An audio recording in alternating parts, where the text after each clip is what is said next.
Excuse my ugly mug. Let's see.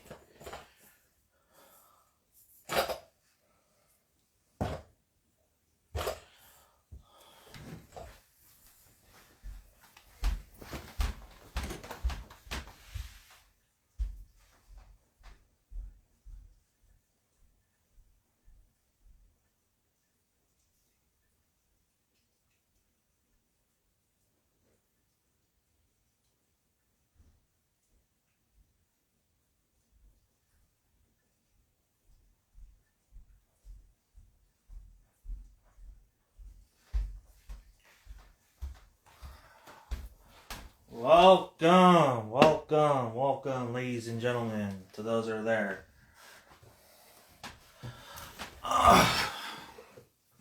Shit.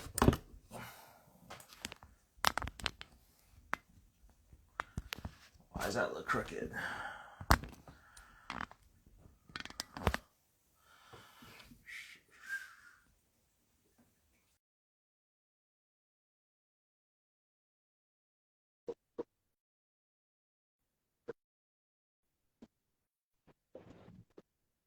What? Yo, got it on the first try.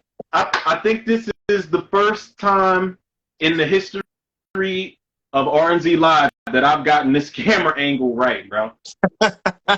Good shit. That's a good omen right there. Yup. Yes, it is, man. What's up, man? How you been? How you doing? I'm all right, man. Can't call it. I'm not gonna lie. I was pre-gaming a little bit before we jumped on here. I was watching a 90's gym. I was Okay. I was pre-gaming. I was watching Ghost in the Machine. That's exactly I don't know. that one. But Karen, Huh? that one? Oh yeah. That pool scene, bro, still holds up. Where the pool cover is going over some drowns and the electrocutes her. This kid though, this kid Will Orneff or some shit. He's not been in a lot of fucking movies, man. He's been in this. He's been in The Sandlot, and he's been in this slasher movie called Dead Tone. Those are the only fucking movies I've ever seen this kid in. Dead Tone? You never saw Dead Tone? No, I never heard of it. Oh, well, listen, we got to do that. We got to do like a review of that when we get to like, God damn, these dudes is Fast 10 hasn't even come out yet. Somebody just probably saw the trailer. You heard that? Shit, these dudes is crazy, man. But Dead Tone, it's a B slasher movie by the guy who did he did Black and Blue. He did that movie Fear with T.I. He did Chain Letter. He does a lot of horror movies. He's okay. This is the same guy the dude that did Dead Tone is the guy that's about to remake or do a direct sequel to Blackula. And if you look at his body of work, then that'll determine whether you're excited for Blackula or not. I don't know. Chain Letter already kind of gives me pause, bro, because that was... You saw it? You didn't see it? That was not it, dude. Yeah, I mean, look, Chain Letter... Solid premise, bad execution. Yeah. I mean, it's not like, I just don't know. I'm not going to say I don't know how, but I was surprised he got Keith David and Brad Dourif on board for that movie. But he seems to be good. Like in his horror movies, he seems to be getting good at, or he seems to be good at casting like big names because Rutger Hauer is in the movie Dead Tone. He plays the lead detective in that movie. But Rutger Hauer, man, God rest his soul, he's chewing up every scene he's in as this disgruntled detective who has to relive this case and shit from like 30 years ago. A prank call has deadly consequences for a group of college students at a mission. And it is exactly that. Don't anything else you get from it is a bonus. It is literally horny ass college kids go to a big ass mansion to party. The killer shows up, starts killing everybody there. But that sounds like Night of the Demons without demons. Because they go to a mansion, and they all get knocked off one by one. You talking about the original or? Yeah, the original. I'm talking about the original. With Angela and all them. They're not that that movie is not that lucky to be in the same category as Night of the Demons. I like Dead Tone. Dead Tone is one of my favorite guilty pleasure slashers, but it's just I don't know. I do like it though. I like the shit. But it's a cheesy slasher movie. But the killer, it always throws me off because the killer's got the exact same outfit as the killer from Urban Legend. The same Woolrich coat with the fuzzy hood, the same double-bladed axe. Same shit. Only this killer, they show him knocking heads off and hacking people up. It's good shit. Yeah, it's good shit. Sorry, it's silly, but it's alright though. Like in a turn your brain off type of moment. Because I was kind of confusing this one with the other movie with the two kids that get someone killed by a prank call, and then later that night they get prank called by a killer who saw them kill someone inadvertently.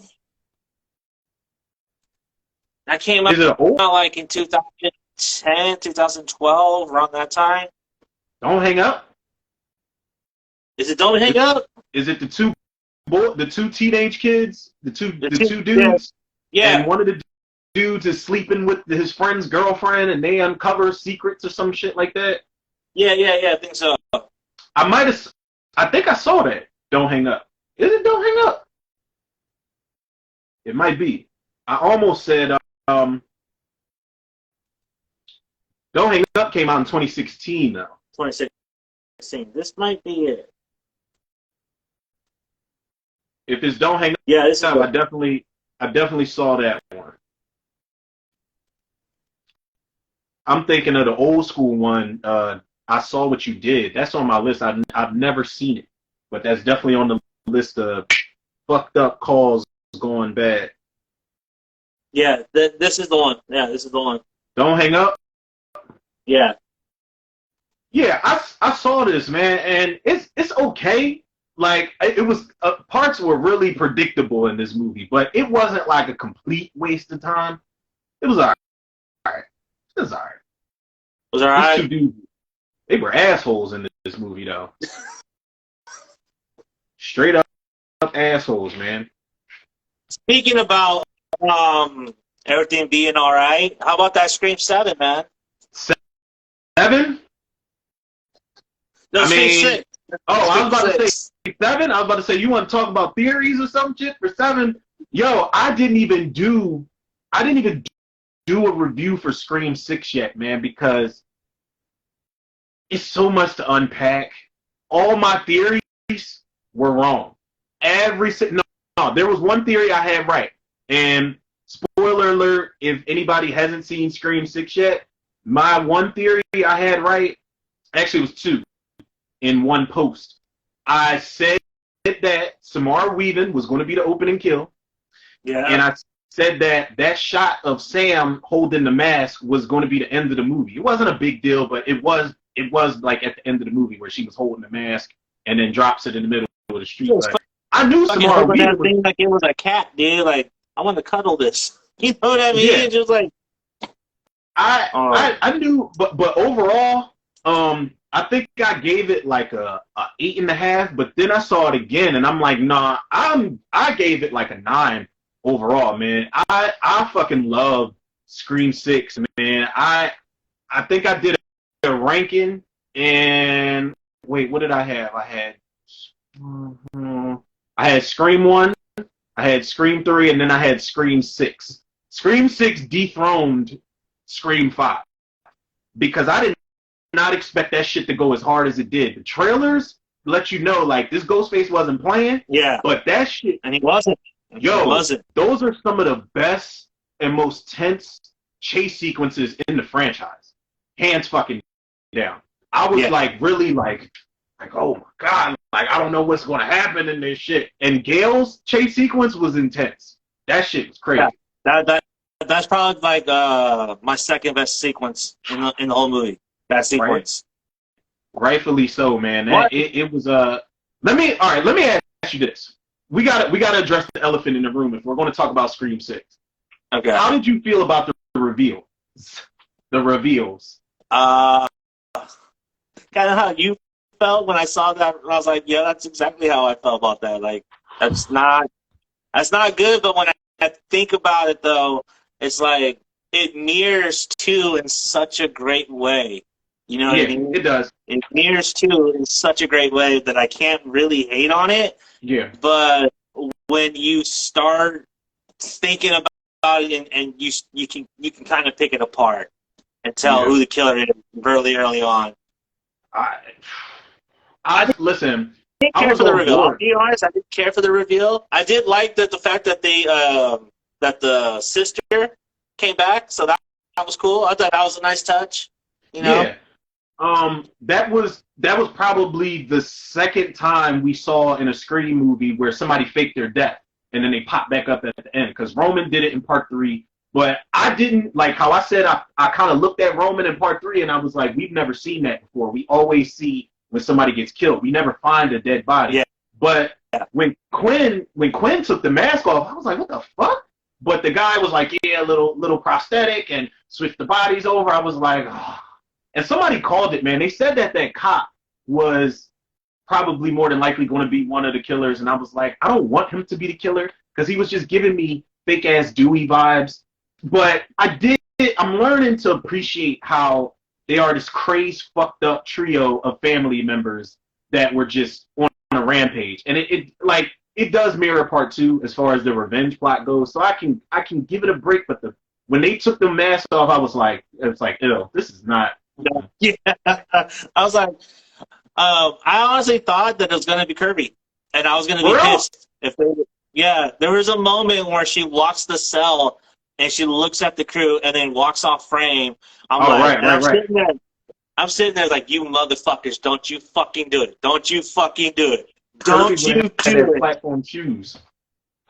I was like, oh my god, I would have rioted, man. I would have been pissed. Like, I thought doesn't make sense. Also, I'm not a fan of her being an FBI agent. I'm like, maybe FBI. Like, I mean, come on.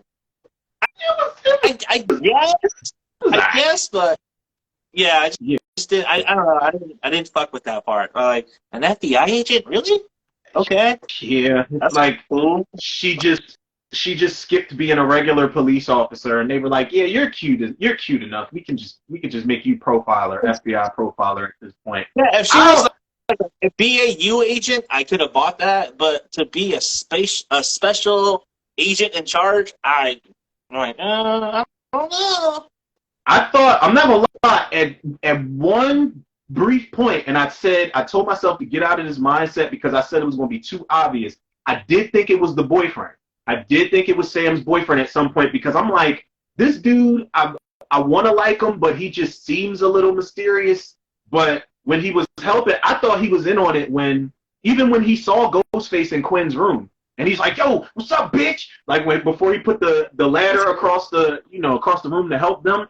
I was like, yeah, this dude's in on it. He's in on it. But then he came back at the end. He was like, yeah, I figured you guys could use some help. I mean, after everybody was already fucking dead. It took him long enough. Like, what the fuck? What were you doing, man? Speaking of everybody being dead or not so dead, there were a lot of complaints I saw online. And I kind of understand. They said that it seemed like Scream 6 didn't have any consequences as far as people getting killed. Because Chad, Mindy, and Gail survived this shit. I didn't expect that, but I expected at least one or two of them to die. I thought Gail was out the fucking game. I thought it was a wrap for her. I thought Chad. I had a feeling because there are shots in the trailer where Sam is grabbing Tara back and Tara's screaming at something, and I was like, yeah, this is probably Chad risking his life. And then there was another shot in the trailer where you see Chad swing on Ghostface, and I was like, he's probably going to die fighting. But when both the Ghostface start stabbing him up, I didn't want to see him get fucked up, but I was like, yo, and then they did the double swipe, the simultaneous swipe. That was badass. I didn't never think I would see that in a Scream movie. That was sick. That was fire right Yeah, But they fucked him up. that was an intense sequence right there, man. When they were just fucking ganging up on Chad. Yeah, man, that was. They were prison shaking that motherfucker, man. And I don't know if they're trying to make him the new Dewey, but he got stabbed like 7 times in Scream 5. He got stabbed by both ghost faces in this one. I don't know if he survives Scream 7, he's going to have to get fucked up even more in that one. I don't know if they're going the new Dewey route. I don't know. But that shit, that was definitely intense. I love that sequence, man. I did not expect that. I was almost right about Mindy, but they didn't do it. They didn't do it, yeah. They didn't do it. I thought they were going to do it. That train sequence, though, is pretty fucking fire. I like that train sequence with the lights going off. That was very intense. That was very tense. Yeah. And I felt bad because when they dropped that teaser trailer and they showed that sequence and that was all they gave us, I was talking shit about it. And I was like, yeah, we seen this in Jason Takes Manhattan. They didn't give me anything exciting. But when it happened, they drag it out to the point where it's like, all right, which one of you motherfuckers is Ghostface? And then when you know who the killer is and you go see it again, you look at him while he's on the train, like just holding on to the bar. And it's like, you bitch. I hate that fucking. The brother, I forgot his name already. Ethan. Oh, I don't like him. I didn't like his character at all. He didn't have any character at all, really. Yeah, but that was the joke, though. That was the joke. Even Mindy says, like, you're a bland person. Like, we don't even know you. Like, what the fuck? Yeah. So that kind of fed into the joke, the in joke, I felt. And he reminds me of that guy from, you ever seen Waiting with Ryan Reynolds and Justin Long? Yeah. He reminds me. Taking a kid?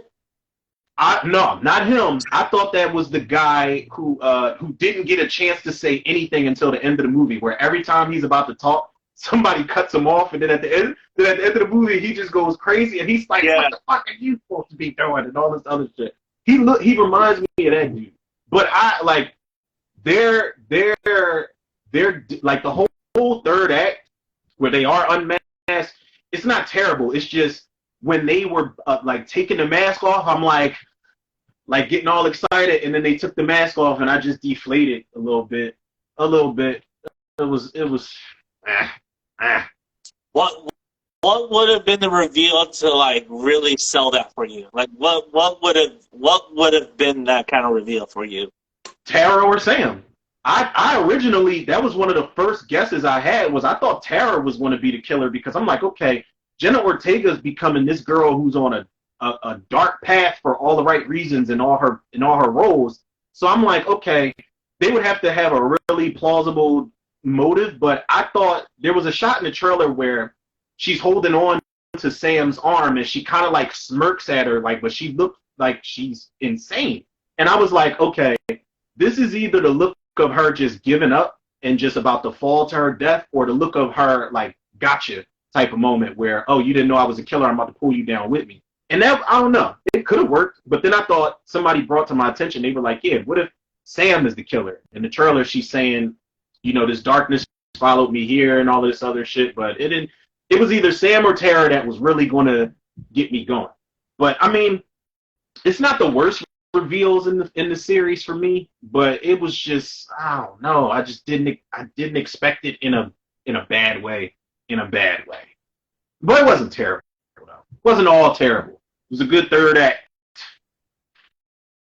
Yeah, it was.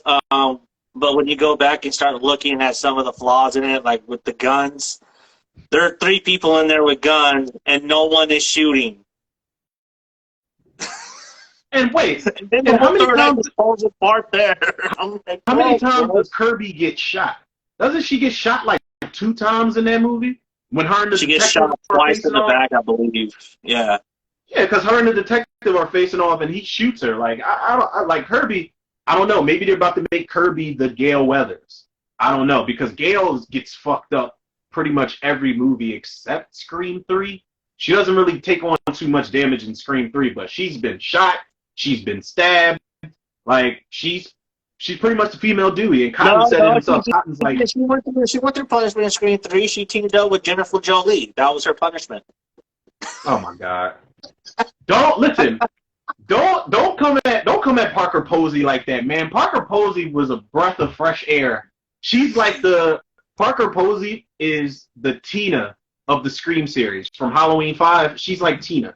You know how everybody hates Tina's guts, but Yeah. Tina, if you peel back the layers of annoyance, I actually like Tina's character. I'm probably in the minority. I like her character because she actually died for Jamie.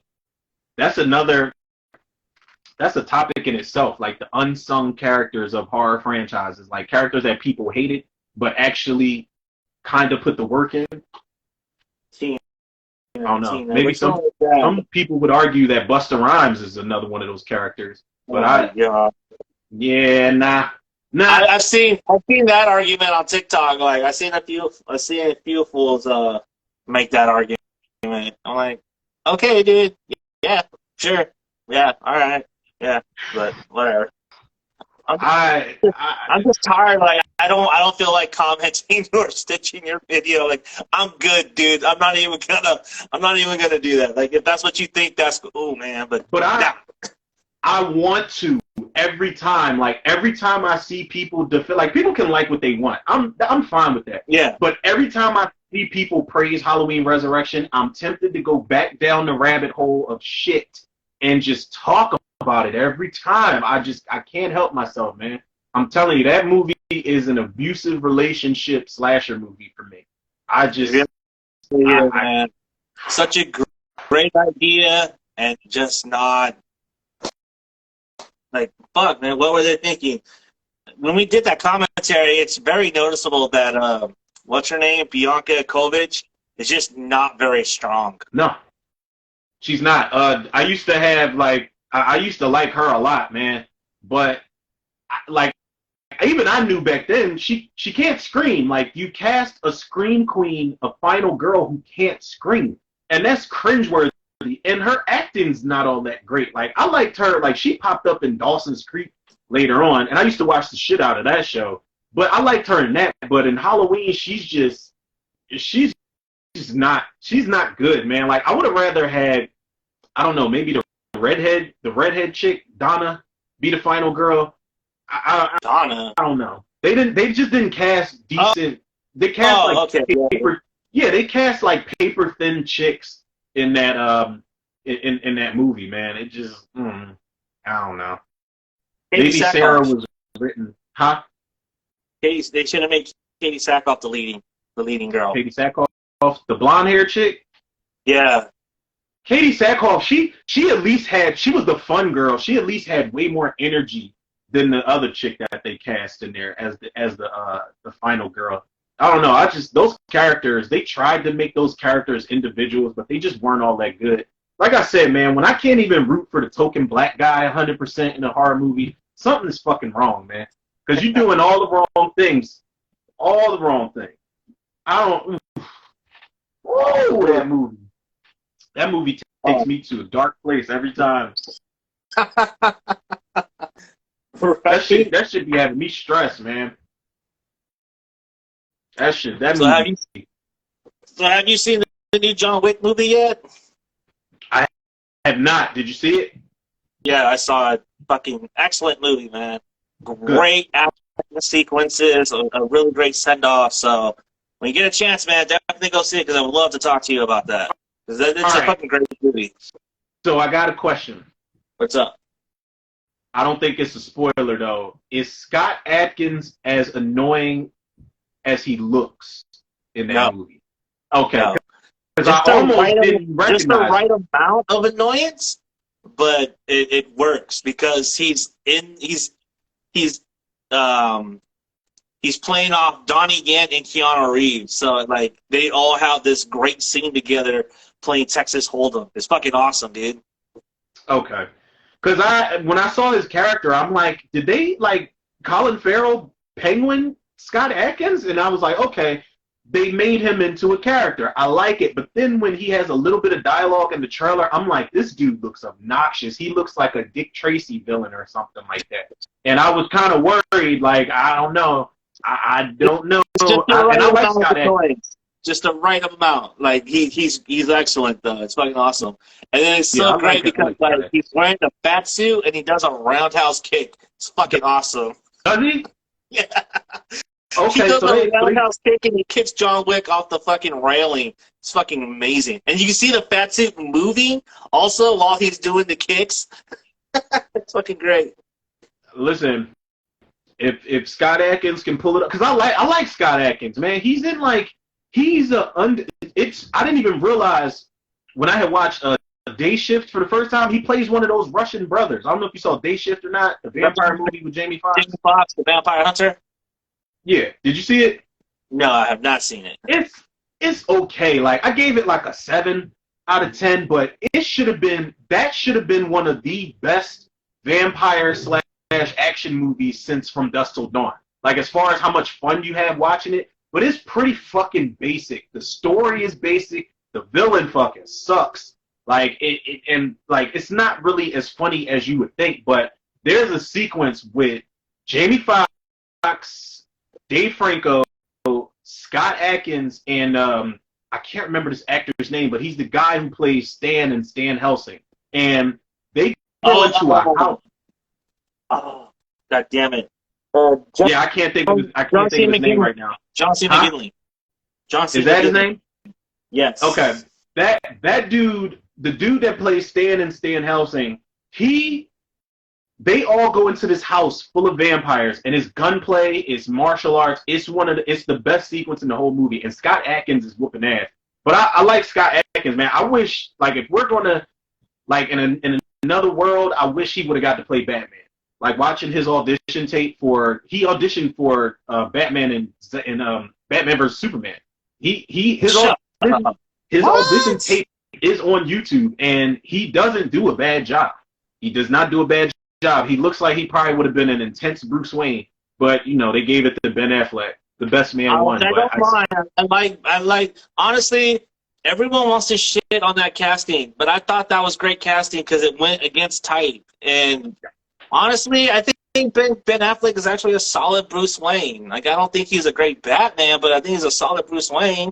Honestly, I think Michael Keaton and Christian Bale can make the case for better Batman, but I think Ben Affleck brings the humanity for Bruce. Because we don't see much of Bruce Wayne in Michael Keaton's films, if you think about it. Like the first 2 films, we don't see it. Christian Bale, he has better movies. I will give you that. I'll say that. I think Christian Bale has the better movies, but I think Michael Keaton's the better Batman. But I think Ben Affleck is the better Bruce. If that makes sense. I was got to an argument earlier this week with my homie George about Spider-Man, and he was saying that the Tobey films are much better than the Marvel, the MCU films. But he thinks Tobey is a better Spider-Man than Holland. I'm like, wait. But I kind of misunderstood what he was saying. But like he was saying that Holland's the better Spider-Man, but Tobey has the better movies. Which I would say the first 2 are better than. Actually, no. Homecoming's actually really damn good, actually. So I can't really say Homecoming, yo, it's really fucking fire, dude.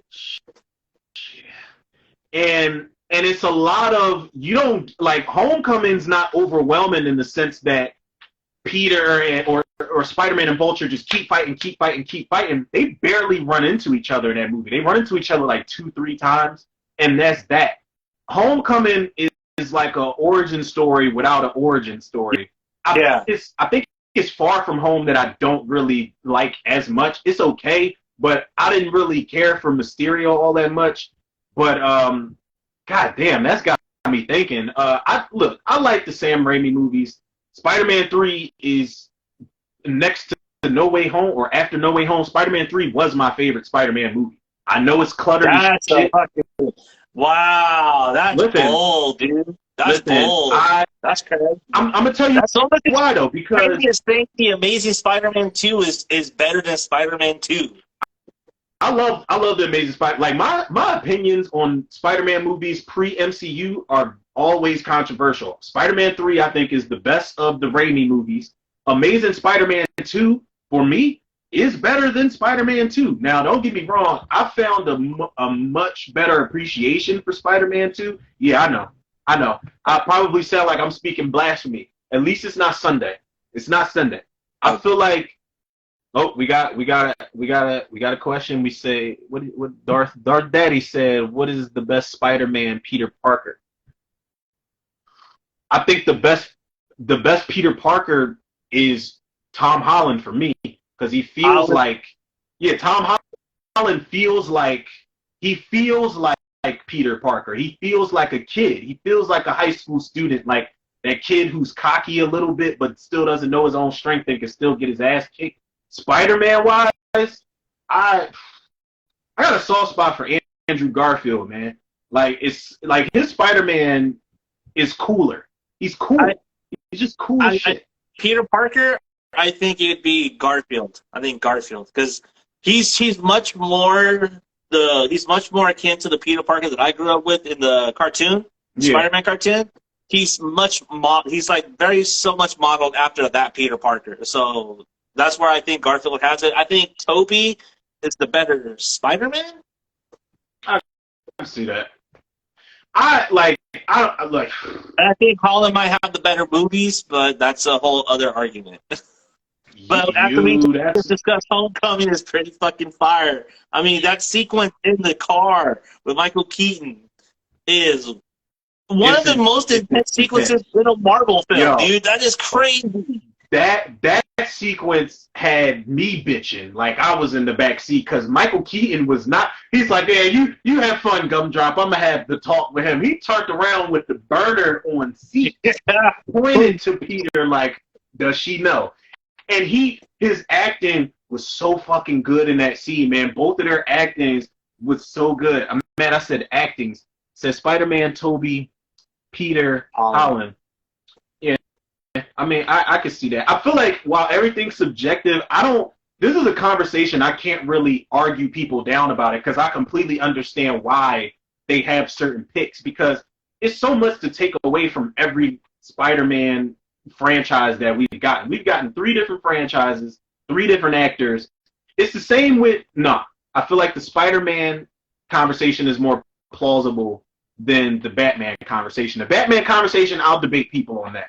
Because there's people that's like, well, George Clooney wasn't a bad Batman. Yeah, he was. No, he should have never been there. He fucking filmed that shit in. Like, he did that shit for a check. I will say. Val Kilmer. Val Kilmer's underrated. I'm going to say that, dude. Because, honestly, I like Batman Forever. I like Batman Forever. I do, too. I loved Batman Forever when it came out. And I'm not going to lie, man. I fell into the hole of listening to people's opinions online at some point in my life, and I really started to shit on Batman Forever, but then I went back and watched it, and I'm like, even though Joel Schumacher put that colorful, lighter tone in it, Tim Burton was still producing, so Batman Forever still has a dark tone to it. It's one of the reasons I still want the Schumacher cut. I think we deserved that. He was going to go way darker in that movie. And Val Kilmer, a psychological version of Bruce. Yeah. Even if you go to the productions, if you look up the production stills, there is a fucking man bat. Yeah. With Bruce Wayne. And we deserve that. Oh. We deserve that. Yeah. I like Val Kilmer. Val Kilmer brought some of what, the weirdness and the awkwardness that Michael Keaton brought as Bruce Wayne. I think Val Kilmer's a solid as Bruce Wayne. I'm going to go as far as to say I think George Clooney is an okay Bruce Wayne. He's just a terrible Batman. Like, if George Clooney would have found a little more edge to his Bruce Wayne. Like, if he would have put some Seth Gecko into his Bruce Wayne, I think he probably could have been, like, taken more seriously as Bruce Wayne.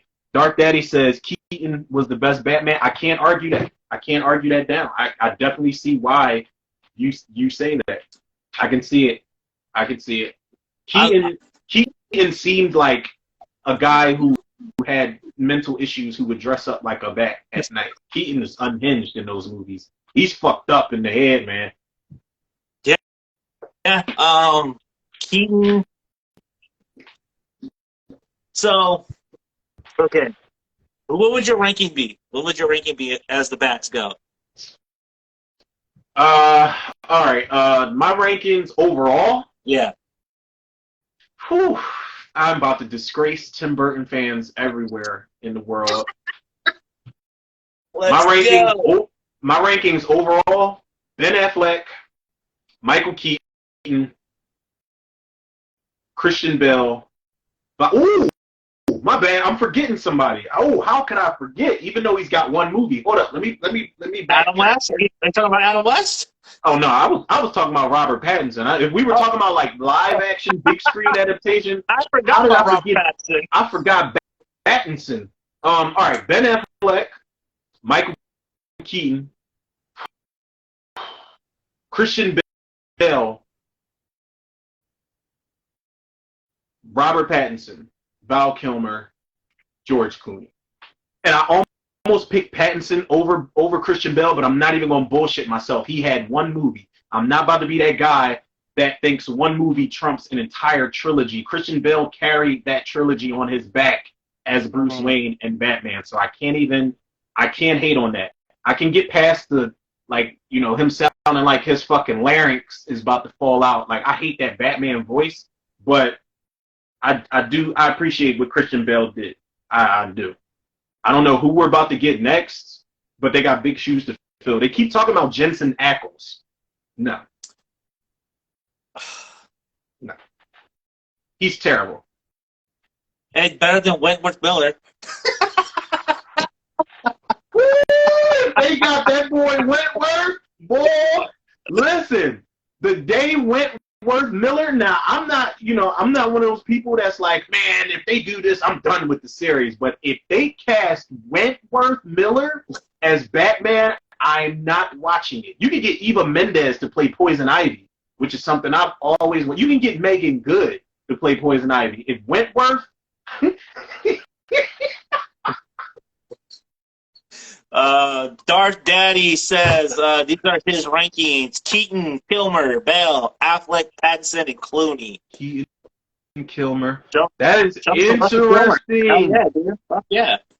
That is interesting. But you know what? I like to see Kilmer as second. I love to see Val Kilmer get some spec put on his name, man, because it wasn't his fault.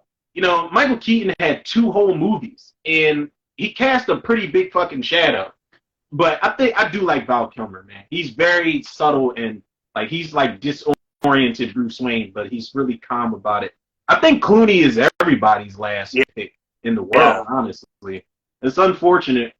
It is. Dark Knight says, stick to Soldier Boy, Ankles. Yeah. Yeah, and I don't even my sister was Soldier Boy though, man. Who's that ass? Like what's a drugged out Captain America? Like that, what's not to love? The Boys, right? Yeah. That TV series, The Boys. I didn't get that far to where his character shows up. I'm still like working on that series, but I see Jensen Ackles, and every time it's not even Supernatural. I think of My Bloody Valentine 3D, and I can't get past it. I can't. I just don't. I don't fucking. Yeah, that fucking movie. I'm surprised we didn't do a fucking watch along for that for February. Oh no, February. Last February, I did the original My Bloody Valentine, but My Bloody Valentine 3D, that was one of the first episodes I did 3 years ago when I did like a review. I think it was one of the first shit show edition reviews that I did, and it was more of a rant. And then I remember I think I did commentary for it on the Humbug, and I was just tearing that shit apart. That movie's terrible. I like Jamie King. I like what's his name, Tom Atkins. I like the special effects. The practical effects are great, but that movie fucking sucks. That movie sucks, bad. It's terrible. Dark Daddy, fun fact: he does voice Red Hood in Batman Under the Red Hood. So he does. So Jensen Ackles does voice the Red Hood in an animated DC movie already. Does he? Yeah, it's under the red hood.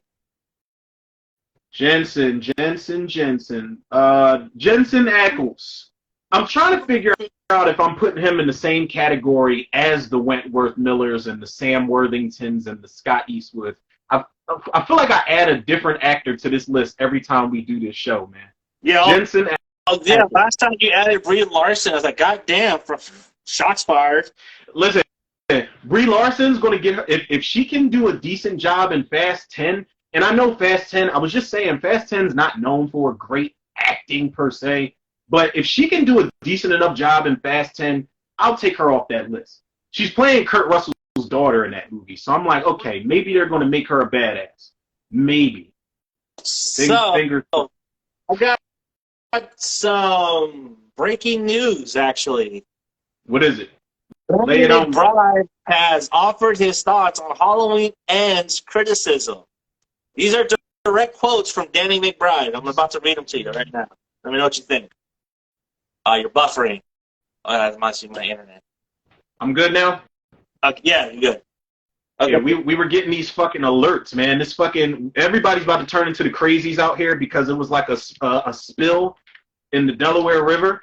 So everybody, everybody was going crazy out here buying 18 cases of water, and I was like, look, if the water's contaminated out here, we're all going to turn at some point because everybody's been drinking the shit.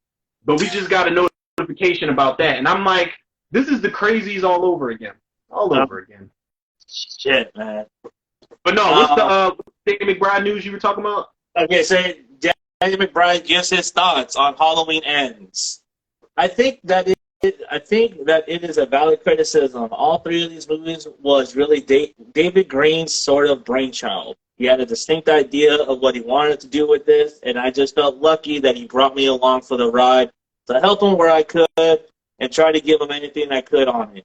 And he told me his pitch for focusing on this Corey character, and I thought it was cool. I thought it was a smart take. I thought that is a way to avoid repetition and sort of explore something a little different and still tying it into what Halloween's ultimately about.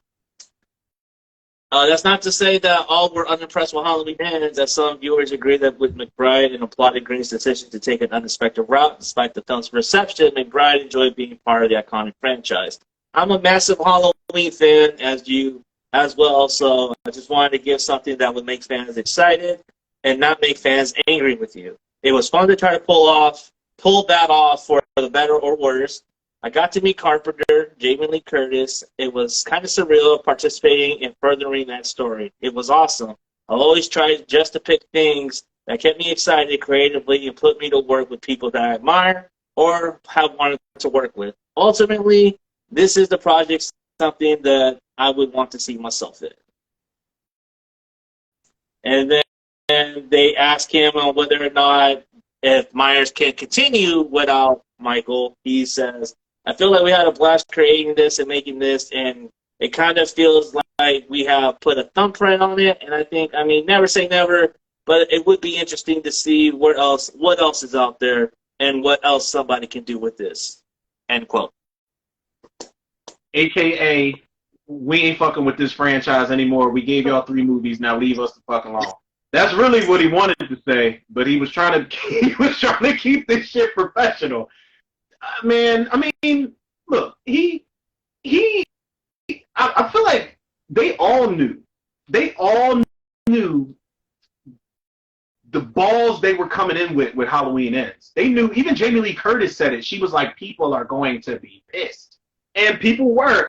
And like Halloween Ends grew on me after a while, but everybody's, even the people it didn't grow on, their criticisms I think are valid as shit. They have every reason to be pissed off because in a way it's the Jason Takes Manhattan treatment where you advertise one thing and you gave us something completely different, and then the last movie you give us what was advertised to begin with. So it's false advertisement overall. So I can understand why everybody, I don't understand why people say it's the worst in the series, because they've never seen Resurrection, but just the Resurrection, I feel. every day, all day, every day. But I can understand why. Like, I understand why you went in so hard on it when we all talked about it. You know, when we all reviewed it. Yeah. I saw everybody's criticisms and why. Like, I understood exactly why. Like, I had said that was one of my most disappointing movies of last year, hands down. It was, because I was just watching the whole time I was watching it, like, and my girl's laughing at me the whole time we're watching it because I was just like, huh, what the fuck? Like, I was just confused. Like, I was so confused and so disappointed the whole time. Now, talk about being disappointed. What about Shazam 2's box office opening weekend? Because, goddamn, that is a disappointment. Did it really underperform that bad? I haven't seen it. Yeah, it fucking bombed, dude. It bombed hard. It bombed really hard. And it's such a shame, man, because Zachary Levi seems like just such an uplifting guy, man. He seems like such a positive guy. And it's a shame that with Shazam bombing, the news came out that I think The Rock kind of strong-armed him for a cameo. You know, he was supposed to get a cameo in Black Adam. And The Rock kind of, you know, bogarted that from happening. But I'm not surprised because the first one wasn't all that good. I'm sorry. I did not really like it. You like the first Shazam? It's okay. Awesome. As far as DC movies go, I like it better than Wonder Woman. I'll say that. And both movies are okay at best. Shazam is funnier. It's more fun to watch. But it's just, I said this before, it's just basically, you know, fucking, it's big with Tom Hanks if he was a superhero. That's all it really is. Yeah. That's all it is. That is a great analogy. I never thought of that. Holy shit, you just blew my mind with that analogy. That motherfucker is Josh Baskins of the DC universe. That's all he is, man. And it's okay. But then also what rubbed me the wrong way, maybe I'm a little biased because I'm from here. Don't try to duplicate Philly. Like, that's not Philly that y'all have this place taking place. And that's not Philadelphia. That's supposed to be New York. That's supposed to be Philly. No shit. That's not Philadelphia. It's not. I was so disappointed, man. I hate when they do that shit. They don't even use, like, the proper logos and signs and shit like that. They change everything around. I hate when they do that. But it was...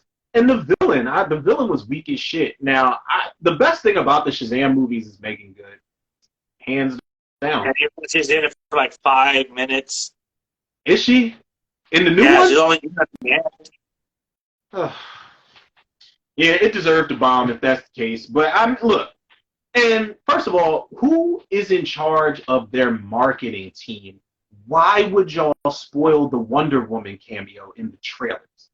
That was just fucking stupid. That was... At that point, they're like, you know what? Everything is going to be resetted after the Flash, so it doesn't really fucking matter. We're going to recast the dot anyway, so don't matter. Yeah, I was like, who is... They probably got the same marketing team as the people who do the fucking Terminator trailers, man. Like, remember Terminator Salvation? They spoiled Sam Worthington with the half metallic face, and then we got Terminator Genesis, and they spoiled Jason Clarke as John Connor. Like, who was doing this shit? But one could argue that the same person did the editing for the Halloween Kills trailer. You remember the Halloween Kills trailer came out, and they pretty much spoiled all the fucking kills except maybe 2, 3.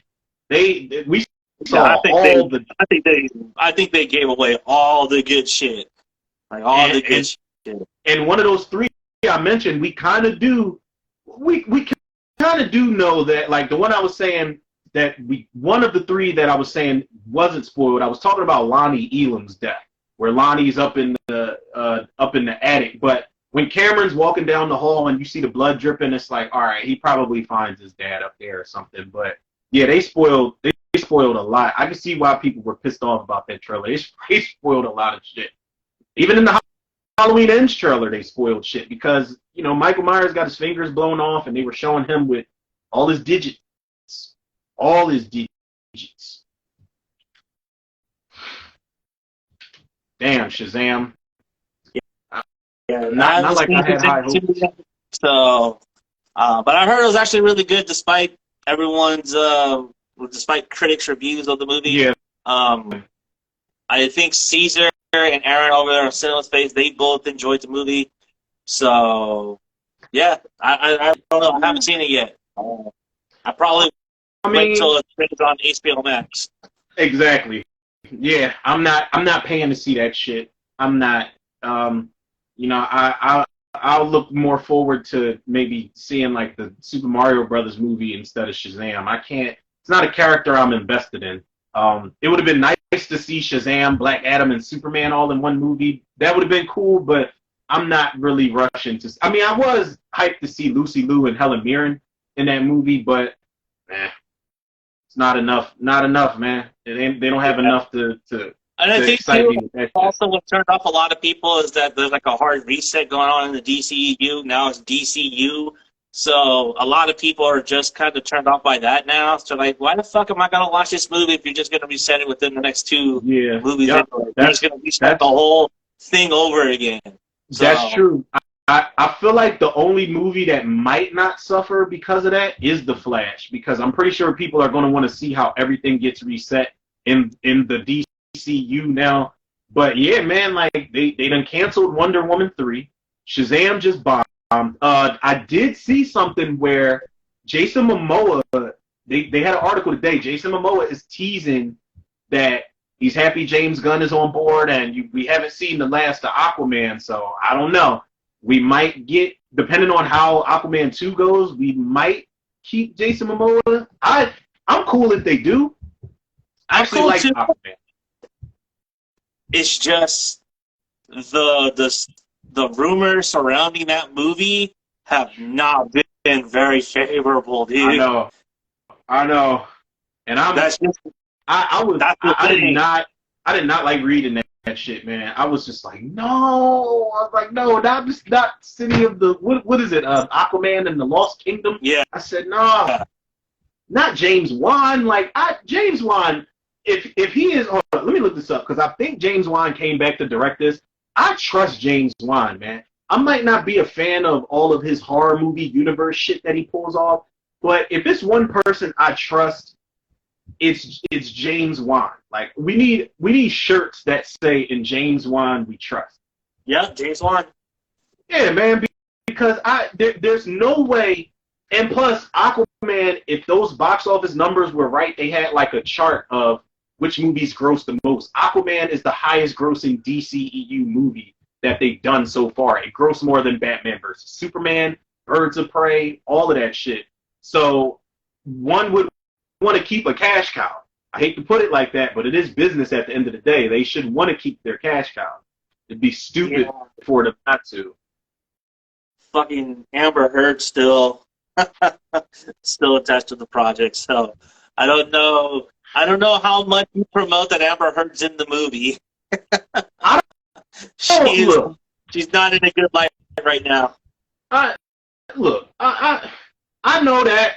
I know, and I'm not saying what she did was okay, but I don't know one person personally that's like, Amber Heard's in it, I'm not going to watch this.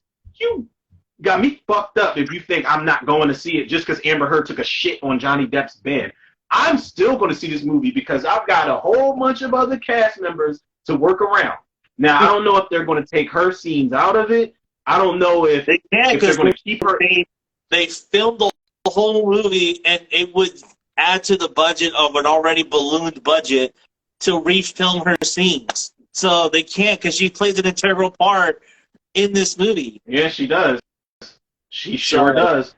They might recast Amelia Clark in the next one, so we'll see. The Dragon Lady from Game of Thrones. She was Sarah Connor in Genesis. Oh, yeah. I mean, as long as she does a better job in that than she did in... And I didn't hate her in Terminator Genesis, but it was just like, you look like Sarah Connor of 1984, but you don't have the edge, baby girl. You ain't got it. I wanted to like her, man, because I was like, if you're going to cast an 80s Sarah Connor, I like this cast. I just didn't feel like even when she pops up and she's like, come with me if you want to live, and it's like, you don't mean that shit. You don't mean that. I can't take you seriously. But I don't know. I would give her a chance as the character. I would. Oh, I would. I didn't see that. Look, if they brought her back in a better Terminator, well, no, let me not go that far because they need to just reboot Terminator at this point. We need to scrap all this shit. Don't bring Arnold back either. Sorry. Okay. No cameos. Nothing. Okay, wait. So if they rebooted the whole franchise, you just start from scratch. Just start from scratch. Who's Kyle Reese and who's Sarah Connor? Who's Kyle Reese and who's the Terminator? Listen, I've got proof of this. This was another one of the first episodes I did. Well, in the batch of some of the first episodes I did when I started the podcast, and I didn't give a fuck. I said I would have cast. You ready? Strap in, because I'm about to make some waves. I said, okay. And this is I went off the deep end in that episode. I'll send it to you when we're done. I said I'm going to cast Shia LaBeouf as Kyle Reese. I said I'm going to cast Imogen Poots as Sarah Connor, and I said I'm going to cast The Rock as the T-800 or a version of the T-800. I know, but I couldn't think of anybody at the time. I couldn't think of anybody other than The Rock. I couldn't think of anybody. I don't know. Now that we mentioned his name, maybe Scott. Oh my god, dude. Oh my fucking god. The Rock has a clause in his fucking contract that says he can't die. There's a clause that says I can't take no damage. Listen. Yeah, I don't know. It's a franchise, you know, he likes to strong arm franchises. This is one he could strong arm and be in the forefront with no problem. With no problem at all.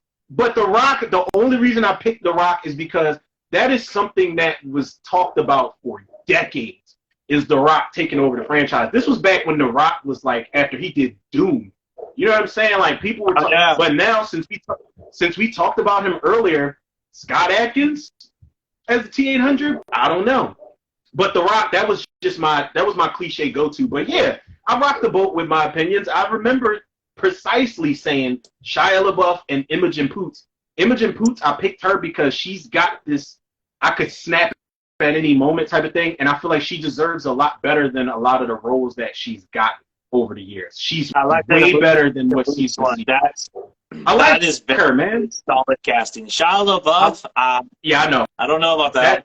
Because I assumed, like, when I said Shia LaBeouf, I automatically thought of him in the forest green trench coat. I thought of him just like crouching down low with the shotgun. Shia LaBeouf's a physical actor.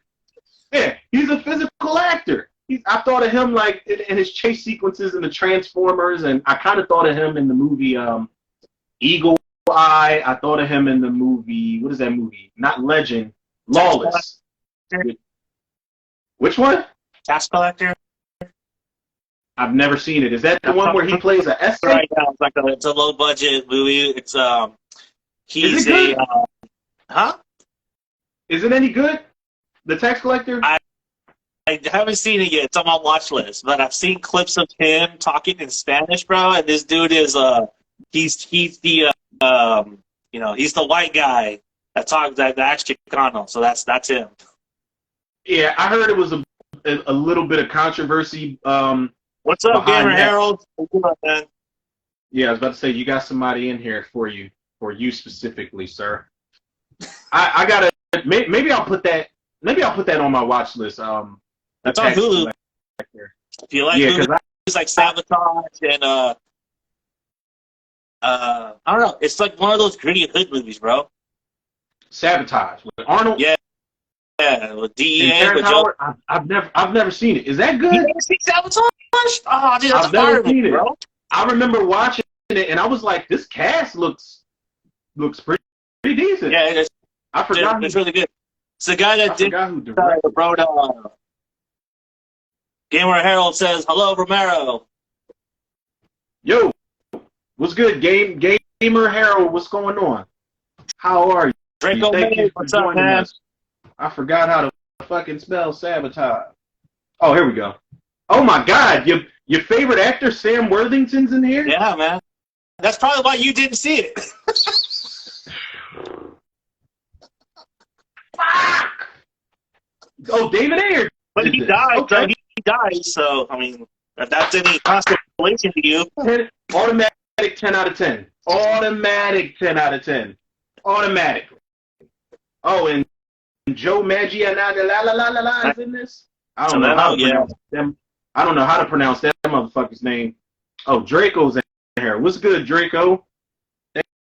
Thank you, everybody. Whoever's in here with us, we appreciate y'all. Yep. Joe, that's another DC actor completely wasted. How do you say his last name? Manganiello? Mozzarella? Mozzarella. I don't know. No disrespect to Joe, his last name. We don't want to burn any bridges because I want to ask that guy, can we possibly get who's he playing? Not Deadshot. Deathstroke. Not Deathstroke. There you go. I almost said Bloodsport, but that was Idris Elba. But we'll probably never see him again. And he looked like a badass, complete badass when he was in Zack Snyder's Justice League at the end of it, where he had the white mohawk. Yeah. Josh Holloway. Where have I seen this dude before? Yeah, this is a decent cast for the Sabotage. I might have to put this on. The watch list. Okay. He was in Ghost Protocol. He was in Mission Impossible. Not But also bad. Colony and Lost. But yeah, I wanted to get your reaction on this. I don't know if you've seen this. Ryan Coogler rebooting the X-Files. Oh, I know. Oh, yeah. Oh, trust me. Listen. Dude was in Magic Mike. I'm sure you're referring to Joe Manganiello. Was he? I've never seen any of the Magic Mike movies. I don't think I'm the target audience for that. I'm pretty sure that's more so like my sister's type of movie. That's something she'll probably be like, "Yo, bro, let's watch Magic." Nah, I'm good. I'm good. I did see that as soon as I saw it, I did like a TikTok green screen 3-minute drawing for it, and I'm on board. I'm on board, man. Ryan Coogler is a guy who, first of all, everybody saw that news, and they automatically, as soon as they saw Ryan Coogler's face, and as soon as they said it's going to be diverse, then everybody's lost their fucking minds, bro, and everybody was like, if you reboot it, I'm okay with it, but just don't make it Mulder and Scully. Just make it a whole new thing. I want to see Anthony Anderson in this fucking show. That's what I want to see. I want to see Anthony Anderson as the lead agent. Yeah. Okay, I can tell right now you have not seen Anthony Anderson in Law and Order when he played Detective Blaine Williams. I haven't. I thought that you were referring to Anthony Anderson in The Town That Dreaded Sundown, because doesn't he play a cop in that movie, like a serious? Yeah, he plays the sheriff. And he was a cop in Scream, but I don't. Yeah, I have. Watch stuff with him and Jeremy Sisto in Law and Order, bro. You be sold. Jeremy Sisto's in Law and Order? Yeah, he was in Law and Order. Like the last 3 seasons, it was Anthony Anderson and Jeremy Sisto. Oh, he was a recurring character? Yeah, they were the 2 leads in Law and Order for like 3 seasons. I don't watch Law and Order, but I have always stood on the fact that Jeremy Sisto is one of my favorite underrated actors ever. That dude can be intense when he wants to be, man. I think Jeremy Sisto should have a much bigger career in mainstream cinema. Yeah. Like that dude's a beat, man. I like Jeremy Sisto ever since. You remember this movie called Hideaway with him and Jeff Goldblum? It's him. Hideaway. It's him, Jeff Goldblum, Alfred Molina, Alicia Silverstone, and him and Jeff Goldblum kind of like die at the same time, but they become like almost telepathically linked to each other. It's a crazy fucking movie that everybody seems to have Ray forgotten about, man. But Dawn Jeremy, Chong is here too? What the fuck? yeah, Ray Dawn Chong, I ain't gonna spoil it for you, but yeah, she's in there. She's up in there. She is up in there. I forgot she was in there till you said something, but yeah, Hideaway. That was definitely one of. I used to love that movie, man. Back in the day. I forgot the based off a book. What's that? I think it was based off a book. Oh yeah, Dean Koontz. Dean Koontz, yeah. Dean Koontz. I'm pretty sure the book was better. Dean Koontz's books are always better. I forgot that it was based off his shit. But Hideaway is a nice little 90s, early 90s thriller gem type of thing. It some shit doesn't hold up, but it's okay. It's decent. It's one of those things where this will be a decent segue into what we're going to get into later on. But it's another one of those 90s movies that took a risk and did something different that people don't appreciate. You know what I'm saying? People don't even talk about the movie Hideaway. I don't know how it did at the box office, but I think that movie was pretty I remember being straight to video, because I remember all of a sudden just seeing it on the video store. On the video was it? shelf. Yeah. Oh shit! If it was straight to video, it should have gotten like maybe a limited release. I don't know.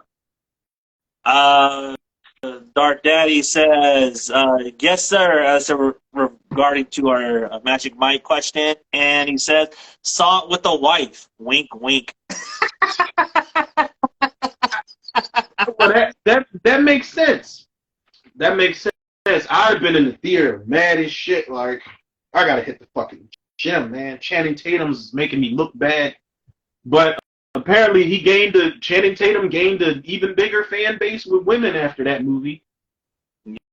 Good for him. I like Channing Tatum. Good for him, man. I'm still rooting for Channing Tatum to play Gambit. Still rooting for that. I'm still I hope that guy. that does happen. I hope that does happen. I mean, those are the pipe dreams right there. But yeah. The only Channing Tatum movie that I actually really liked was Fighting. Where he plays a bare boxer. Was Jaimin Hansu in that? No, but I think Brian White was in it. Oh, no. Jaimin Hansu was in, I think it was called Never Give Up or some shit like that. It was another one of those fighting movies.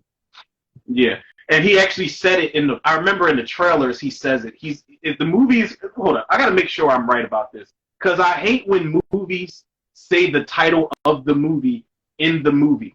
Because Jaimin Hansu, I'm almost certain that that was Never Give Up. Or is it Never Give Up, Never Back Down, Never Gonna Give You Up? I don't fucking know. Never Back Down. It was Never Back Down with Jaimin Hansu.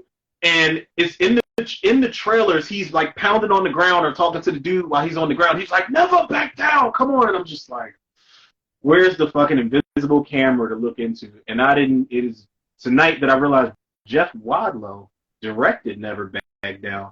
I did not know that. And Amber Heard's in here. Go figure. She's the reason why they're fighting. I can almost guarantee you that toxic ass bitch. Yeah. Both the dudes are looking at each other like, did you shit in my bed? And he's like, did you shit in my bed? And then they just start fighting at the end of the fucking movie. And Amber Heard's character just disappears for the rest of the fucking movie. Oh, man. Evan Peters is in this movie, too. That's my man. Deion Crockett's in here. Says Channing's best role was in This Is the End as a sex slave Channing. I have not seen that, but I have seen that gag, though. I have seen that. That shit was funny.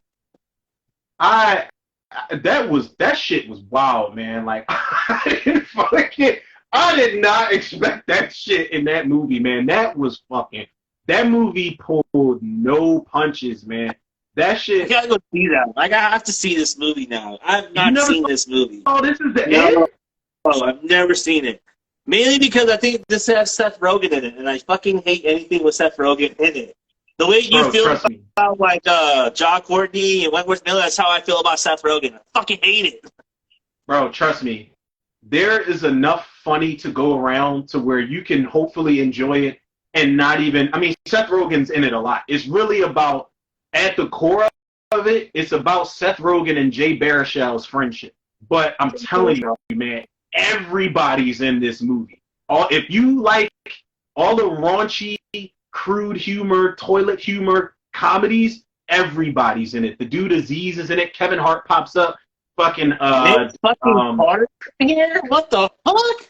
Kevin Hart pops up. Craig Robinson's in it. Danny McBride steals every scene he's in. Dave Franco, Jonah Hill. It's one of the funniest comedies next to of that kind, next to like Tropic Thunder.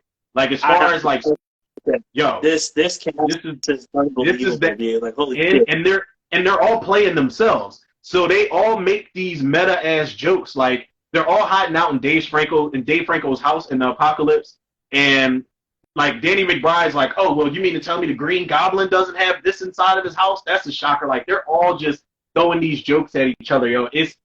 That movie is so fucking hilarious, yo. The ending's kind of extra, but that whole apocalypse shit, I mean, they don't really force it, but they get religion in there. They put it in there. Dark Daddy said Danny McBride was his master. It was funny as fuck. Hermione, oh yeah, and Hermione from Harry Potter's in that shit. Hermione is in that shit, man, and she's got a great scene in that movie too, man. That movie is awful. Oh my god, they got two of the fucking Backstreet Boys in here, dude. Oh my god. That's why I said it gets a little bit extra with all that type of shit. They're not in it until the end. Yeah, bro, everybody's in that shit. Everybody's in it. I'm telling you, everybody that's in this looks like a bunch of friends that got together and just fucking made a movie. This is what it looks like. Because all these motherfuckers are friends in real life. Yeah, and that's like, I'm telling you, it is funny as shit. Jonah Hill gets like a sequence where they spoof like the whole Rosemary's Baby rape scene type of thing. This shit goes bonkers, bro. I'm telling you, the movie's fucking crazy. Like, I feel like it's enough shit in there to where you can kind of try to take the focus off Seth Rogen if you don't like him. But I'm telling you, it is wild, yo. It is one of the wildest comedies I've ever seen. I don't know what it's about Seth Rogen. I don't know what it is. I don't know. You don't like what it is. Will you watch? Do you like him behind the scenes? Like, will you watch the Ninja Turtles? As a producer, as a writer, as a showrunner, because like his show running on The Boys is amazing. He's doing the Teenage Mutant Ninja Turtle movie coming out in August. I'm excited for that. I want to see that. Sure. I've watched Paul with him voicing the alien. I turned it off. Oh, that's right. He does do the voice of the alien. Yes, with Simon Pegg and Nick Frost. And I think it's Nick Frost's birthday today, actually. Oh no shit. We need to get him on the show, man. Listen, those dudes. I've never finished Paul. I started watching it, but I don't know. I think I got so spoiled with like Shaun of the Dead and Hot Fuzz back to back. I thought Paul was going to fall in line with the same type of humor. So did I. Yeah, I thought it was going to fall out with the same type of humor. It's different. It's still funny, but I just got to finish the movie. But I was expecting, all right, y'all keep upping the ante with these movies with this dynamic duo right here. But then that's why they did what was their third movie? Or not their third movie? The third movie in that. What is it? World's End with the came out right about the same time as This Is the End. Did it? Yeah. I would have to go back and watch World's End. But World's End that movie's funny as shit too.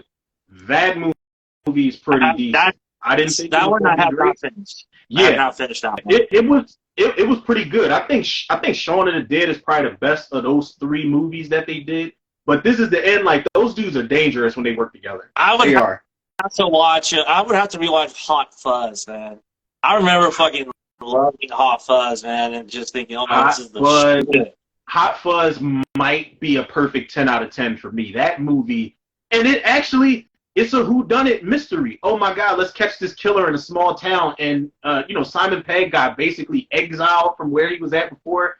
It's because he was such a good cop. Yeah, he's like, but sir, I kind of like it here. Like, they didn't give a fuck that you like it here. And he's like, when he was getting sent to another town, he's like, well, let's hear what the team has to think about this. And he opens up the door, and they're throwing him a fucking goodbye, like a going away party. That movie is genius, man. It's something about, like, where they from, the UK? Yeah.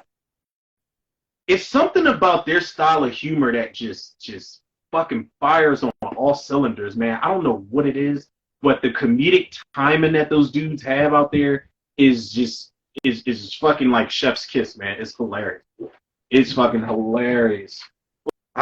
Well, Hot Fuzz is definitely a good one. Speaking of chef kisses, one decade in the horror community that does not get a chef kiss is the 90s. And because everyone wants to shit on the 90s for what a segue, my man. What a segue, man. That was you got a golf clap for that shit, man. What a fucking segue into it. Woo! And you know what? I hope, I'm not saying no names, but I hope this episode, people, this topic rather was actually inspired by something in particular. I'm not gonna say no names, but I hope that the person that was, throwing a tad bit of shade on our show in the comments during a couple episodes ago, I hope you are out there watching. And if you're not tuning in tonight, you can find it on YouTube. Yep. Check Zuko's Corner. Check my page because I'll repost it. I hope you're out there because we do this for y'all. We do this from our hearts, man. We do this for y'all, man. You're not going to shit on the 90s. We can't. We can't. Oh, man. So, before we get onto our list, let's explain why we think the 90s why we think it's underrated, and why we think it doesn't get the love that it deserves. Because honestly, when you dig through the decade, there are at least 4 to 6 bangers a year. At least, you know what I mean? It's not as like, oh, there's like a banger every month, you know what I mean? But give us 6, and then some really solid VHSs, man. It's pretty solid, man. There's a lot of good stuff in there, and it's commenting on a lot of classism, commenting on racism, it's commenting on gender politics, female empowerment. It's commenting on all these things that is prevalent in the 90s, and when you look back to it, all that shit they're talking about is still relevant today. Also opened up the door for elevated horror. Like, people don't understand that elevated horror is a real thing, and you can trace it back to Silence of the Lambs. You can watch that movie and know that it's a horror movie. Just watch that movie. It's a horror movie. And it's often said that Silence of the Lambs is the first horror or second horror movie to win Best Picture or something like that. Was it really? Yeah. I think you might be right, because that shit did clean up awards-wise. Look, man, I want you to keep going on with your points, because whenever I decide to jump in, I have categorized why, not before we get to our list. I've categorized this shit, bro. That is one thing where I didn't have a problem with this with these notes, because the 90s there was too many categories. There were too many categories to choose from for people to not appreciate this era. It just makes no sense to me. Yeah, and I think too, I've been watching a lot of YouTube analysts and how they were analyzing the 90s, and they were all saying the same thing that I was thinking, is that a lot of movies that came out in the 90s were psychological. They were psychological thrillers. But they were making the point is they were categorizing them as psychological thrillers, but really making them into horror movies. Because the Academy did not, or the audience did not appreciate horror movies. So they would categorize them as psychological thrillers so they can get people to go see these movies. Jacob's Ladder, Misery. What was another one? There was another one in there. But you see what I'm saying? It's like Jacob's Ladder is a horror movie. In any other decade, that's a horror movie.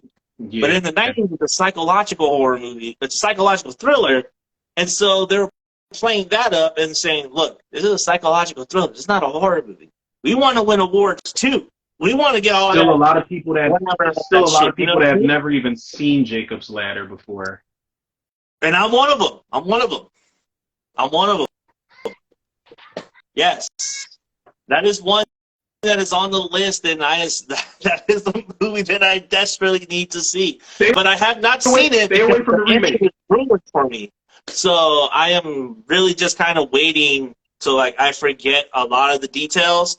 So when I go and watch it, I can finally just enjoy that rifle. Man, I think I saw Jacob's Ladder for the first time maybe like 2-3 years ago. It is so fucking good, man.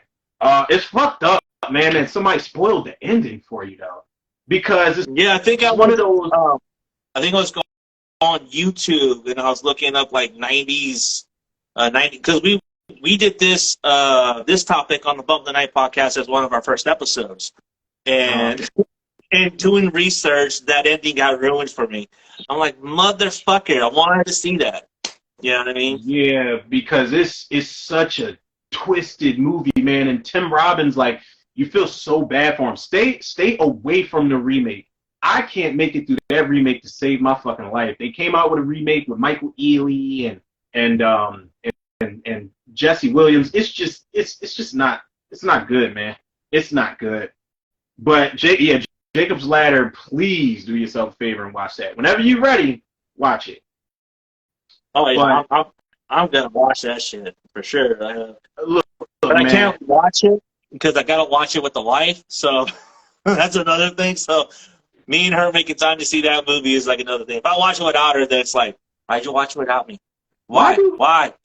Listen, ladies, why do y'all do that? Like, they act like that's considered cheating or some shit. Yeah. I get the same thing. Like, oh, you watched the movie without me? Yeah, like we do podcasts and reviews and shit. Like, we can't watch movies first, bro. God damn. Listen, I feel your pain, bro. I feel your pain, man. God damn, like, you would think. Then you got to worry about being in the doghouse after that. Like, you really mad that it's like that meme that goes around when you what does it say when you watch certain series without your woman or something like that? It's or you ordered certain foods without. It's like, what, we can't do shit. Yeah, it's like I was watching. So what I start doing now is that if there's a show that I know I want to watch and I know like my lady wants to watch but she doesn't have time, what I'll do is that I'll watch like 4 episodes in, and so by the time like the 5th episode rolls around, she's not like, it's all right, whatever. You already started, it's fine, whatever. Yeah, yep. We are snitching on ourselves at this point. We are fucking up. Yo, but. Look, man, like, what the fuck? Like, this is the shit that I got to do. I talk movies and TV. Like, I got to keep up. Exactly. That is why I made a separate list. I got the movies me and her are going to watch. I got the movies me and her have watched to check off, and I got the movies I am going to watch by myself. I don't want to hear shit list. That's my shit. For the show, for my commentary and reviews and shit. And I'm very careful about watching trailers, too. Very careful. Because if I know it's like, oh, I want to see that, I gotta make a mental note of that and think, like, okay, I can't see this movie without her. You know what I mean? It's like, oh, shit. It's insane, man. It's insane that y'all do this to us. Look, to get back on track here, when I tell you, this not this genre. I was about to say this genre. This era, when I say I have categorized this shit to where people got to put some spec on this shit's name. You know when you said bangers, like I'm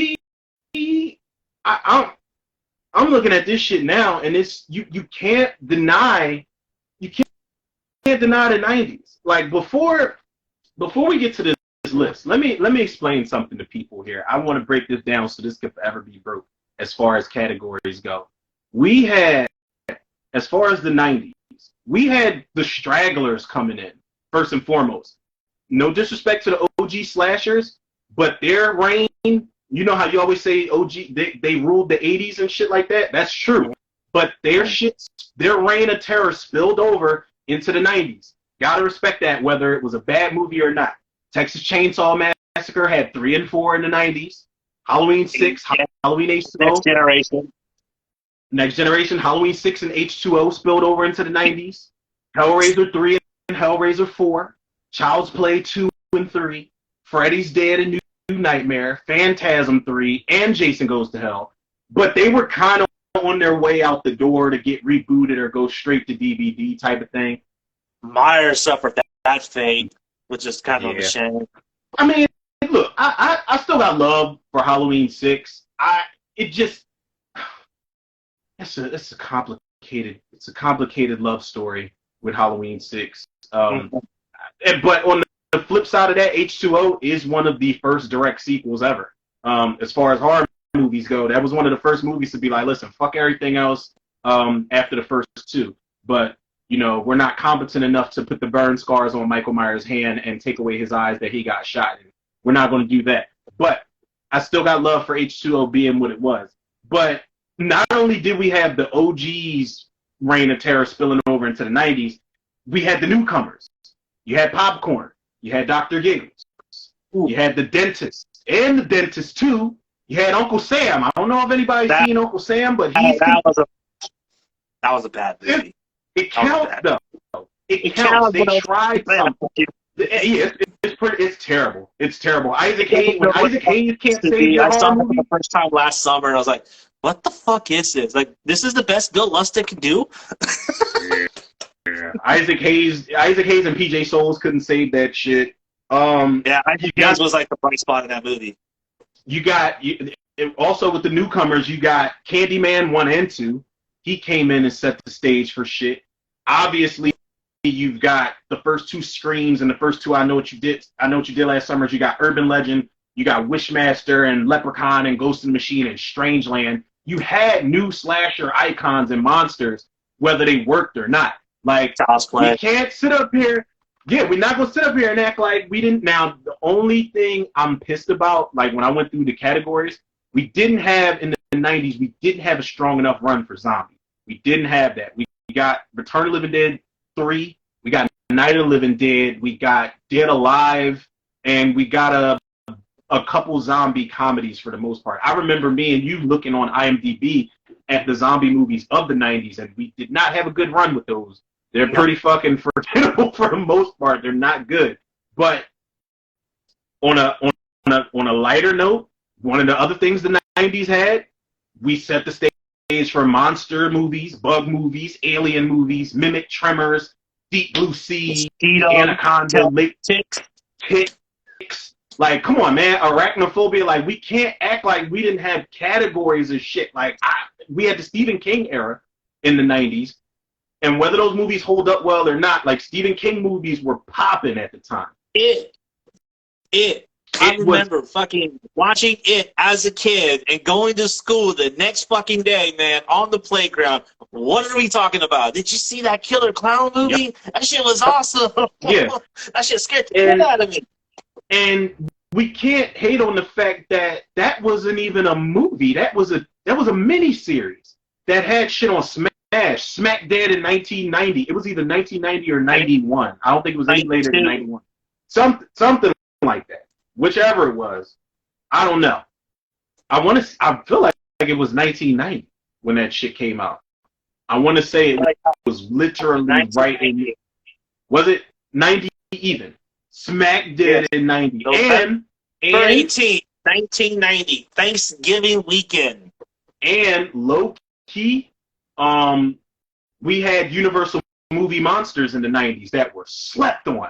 Completely slept on. You had Bram Stoker's Dracula, Mary Shelley's Frankenstein. Technically, I don't care. I still classify Wolf as the modern 90s version of the Wolfman, pretty much. I didn't rewatch that. I have not seen that since 1994.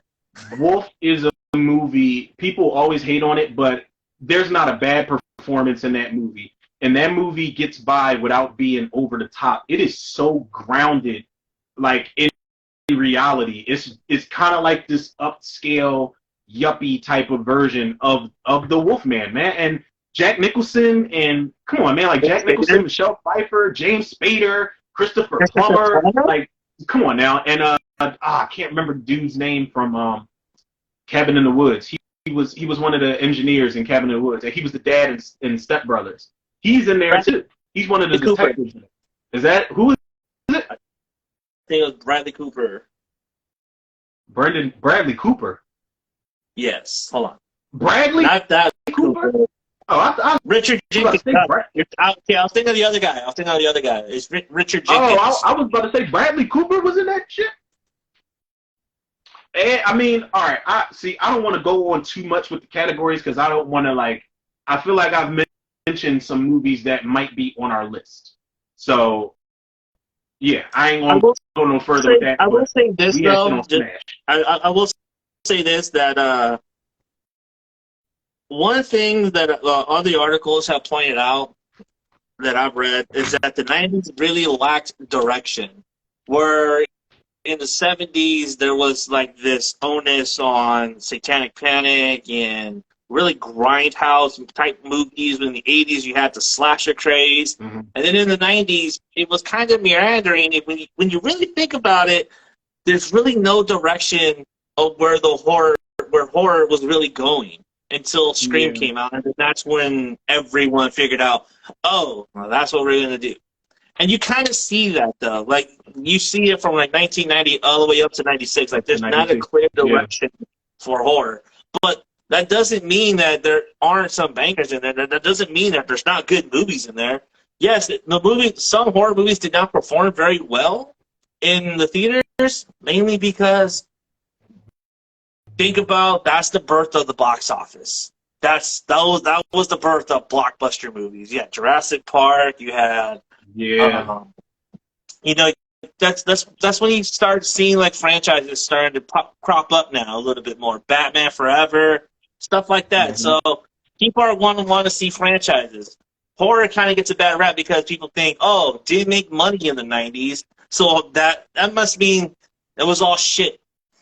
Well, no, because when you look at it, psychological thrillers in the 90s did so much better, but we as horror fans classify those movies as horror movies because when you look at them, they follow a very specific formula to the horror genre. Very similar. You know what I mean? It's no longer the man with the mask. Now it's Ted Bundy. You know what I mean? Yeah, that's a good point. Freddy Krueger. Now it's John Wayne Gacy. That's what it is.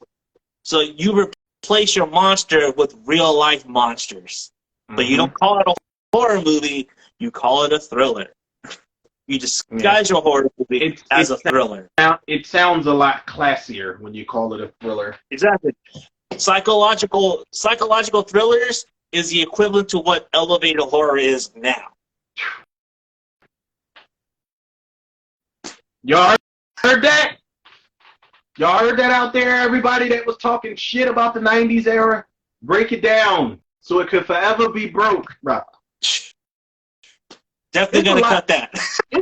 It's so many layers, man. I'm glad. Listen, you're breaking shit down in a way that I couldn't. There's too many layers to the 90s or 90s horror, psychological thriller horror. We're just gonna say horror for the sake of argument. It's too many layers to it, man. And like you said, I feel like because a lot of these movies, maybe some of the movies that we may mention tonight in our list, because they didn't perform well, that does not mean, that type of stuff is subjective, man.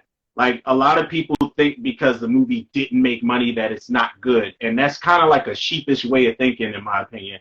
Like, there's so many movies that were box office flops that I think are fucking fantastic. But then again, like I said, that's subjective because I got an unpopular opinion. It's one of them, so I'm just saying. Which one? Mario Brothers. Are we gearing up? English and Italian. I mean, what? I mean, come on. Are we gearing That up should have been a to horror do, movie through and through right there. Are we gearing up to do our video game episode pretty soon? Yeah. Like when we We're gearing up. Yeah, April is video game month, so we got to do. I think we discussed our 5 hardest levels, 5 hard levels for video games. I think that's one that you wanted to do. Hey, that was your idea. Ooh, That was your idea. I forgot all about that. I just had like a PTSD Vietnam flashback of Sonic Spinball for a second, yo. So Sonic that's that. Spinball and That's Carnival. one, and then video game adaptions. Okay. Yeah. Wait. Best video game adaptions? You want to do best or worst? Which one? We could do both. Yeah. We could do both. Yeah. I got the good, bad, and the ugly. I got the good, bad, and I would have to do some research and do some best because I got some that are really bad. But yeah, we'll talk more about that though. Another day. What? Yeah, 2 weeks. Yeah, coming up in 2 weeks. Pretty much, yeah. But where was I? 90s horror. Okay, so this is one of the reasons why I kept asking you, what are we doing? Are we doing our favorites? Are we doing our influential and stuff like that? So I came up with like 3 different lists. And so I'm like, okay. So I have like 5 that I felt that were very influential in the 90s, but then I have my 5 favorite. My 5 favorite horror movies. Ironically, Popcorn is not on either one. I know.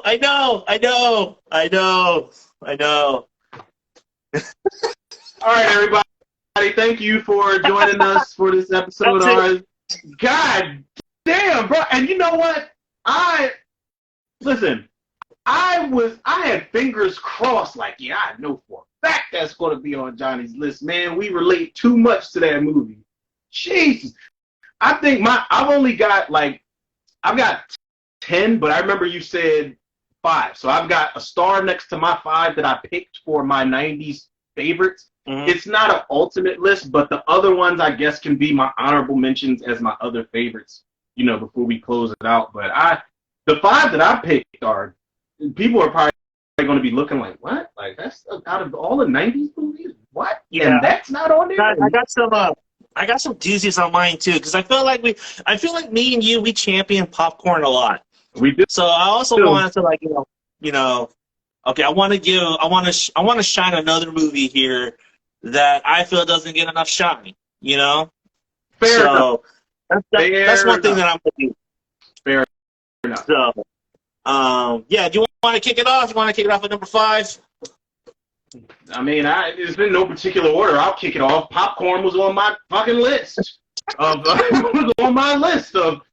one of my 90s favorites, man. I mean, you do make a valid point when you say we champion it a lot. We talk about this movie a lot. Yes. I talk about this movie a lot, man. I'll keep it brief so we can move on, since we've covered this movie so many different times and looked at, how it. One of the reasons Popcorn is always going to make my list is, for one, as far as slasher movies go, it was one of the most fun slasher movies I saw back in the day. It was one of the most creative slasher movies I saw back in the day. It's weird, it's strange, but the older I get, the more, and we say this a lot, man, but I'll say it again before I close out my number 5 really quickly. The older I get, the more I appreciate this movie for laying bricks. Yes. For the foundation of Scream. Yes. I'm sorry, man. I feel like Scream owes some credit to Popcorn, man. It really does. And I feel like without that movie, we wouldn't have gotten, these movies within them. I'm not going to say we wouldn't have gotten, but somebody somewhere, if it wasn't Wes Craven or Kevin Williamson, somebody saw that movie and dropped little gems or little sprinklets of ideas for that shit, man. Because if you go watch Popcorn and then you go watch at least Scream 1 and Scream 2, you see the shit there. It's there. It's not blatant. It's not plagiarism or anything like that, but it's there. Like all the gems are there. You know what's funny? It's funny because I fucking totally forgot to bring this up at the beginning of the show. Scream 6, and I meant to ask you this. Mm-hmm. Did that ending of Scream 6 remind you of Popcorn? Because of the theater. That theater looked like the theater for Popcorn. Oh, Dreamland Theater? Yeah. Listen, when I didn't think of it at first, but now that you say something... Kind of looks like it, right? Or am I tripping? No, I'm thinking, I was about to have like a crazy theory. I was about to be like, where'd they film Popcorn and Scream? But they filmed Popcorn in Kingston. I think they filmed it in Kingston, Jamaica, and they filmed Scream 6 in Vancouver? Yes. Montreal or some shit? Yes. Vancouver. It's Vancouver. Why the fuck didn't they just film it in New York? Taxes. Save money. They did a nice job capturing New York, though. I'll give them that. Yeah. I wouldn't have been able to tell the difference. I think the only thing that was shot in New York was the Subway? Times Square and the subway. Yeah. First thing that came to mind was the subway sequence. But yeah, popcorn's on my list. We can get that. That's on my list. 90s. All right. So this is hard. This is really difficult. But I'm gonna go. My number 5. I'm gonna go with probably one of the most underrated kid films ever, and that is Mikey. Oh, I was about to say it with you, but I was about to be like, is he thinking the good son? But I didn't even put that on my list. Yeah, that's a good one. Wishes that it could have been Mikey. Mikey took the fucking gloves off. You know what I mean? Like the opening to that movie, he decimates a whole entire family. Everybody. Nobody's safe. 2 years later, he's in Blank Check, a Disney movie.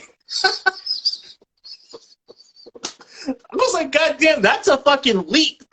It should have been the other way around. You know how Macaulay Culkin was in Uncle Buck and Home Alone, and they took everybody, America's sweetheart, and turned them into a little shit. Yeah, that's what should have happened. But I don't think that they should have came out with Blank Check first, and then they should have did Mikey. But Mikey, that's a good one, man. I remember I went back and watched that like last year, and it still kind of holds up.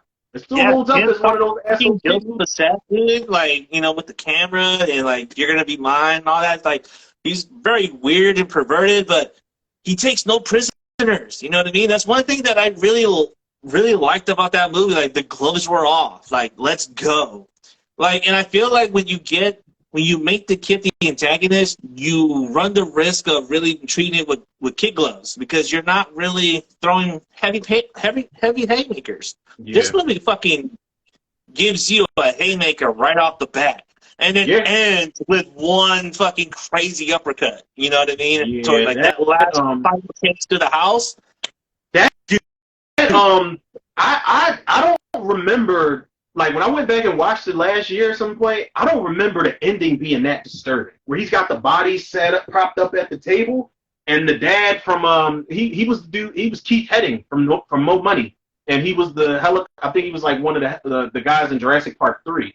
But when he comes home, and sees all those bodies propped up, that shit's pretty dark, and I felt bad, man.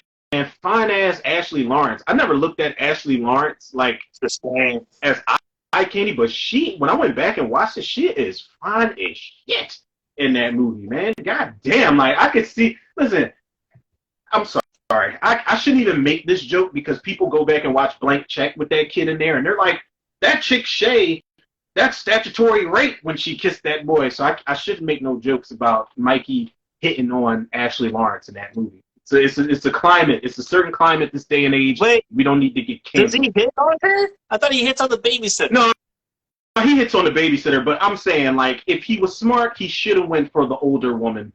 Older women, it's less games. It's less games. She would have been straight to the point. But she would have went to jail, obviously. So you can't make that joke. That shit down. Would have another Mary Kay Latuno situation. Yeah. Mikey, that is a good reference, but it's okay. Google Mary Kay Letourneau and you'll get that reference. I'm just saying. It applies to what Romero's talking about. Oh man, we're gonna get fucking canceled, man. We haven't been doing this an entire year, have we? No, I think it'd be September. We're gonna get fucking canceled before we get a chance to do like a 1 year anniversary episode, man. This shit, the party doesn't stop, people. Doesn't stop, man. No, it doesn't, man. But goddamn, else, pal. But that's a good and what's the name? I didn't mention Mark Venturini from Friday the 13th Part 5 and Return of the Living Dead. He plays the detective in there. He's not a great actor in that movie, but when I went back and watched it, I was like, oh shit, that's Vic from, he hacked up Joey over the candy bar in Part 5 in Friday the 13th Part 5. Mark Venturini's definitely in it. R.I.P. Shout out to Mark Venturini too. Really? No shit. Yeah, that's him. He was with Suicide and Return of the Living Dead, and he was Vic in A New Beginning. And I always feel like if he would have survived in Return of the Living Dead, he definitely would have been a hell of a fighter against Triox and zombies. Here's another fun fact: there are two Ashley Lawrences in the movie. What you mean? Actresses? Like yeah, there are two actresses with the same name, Ashley Lawrence, both spelled differently. So I thought the girl that Mikey was hitting on, is her name Ashley Lawrence?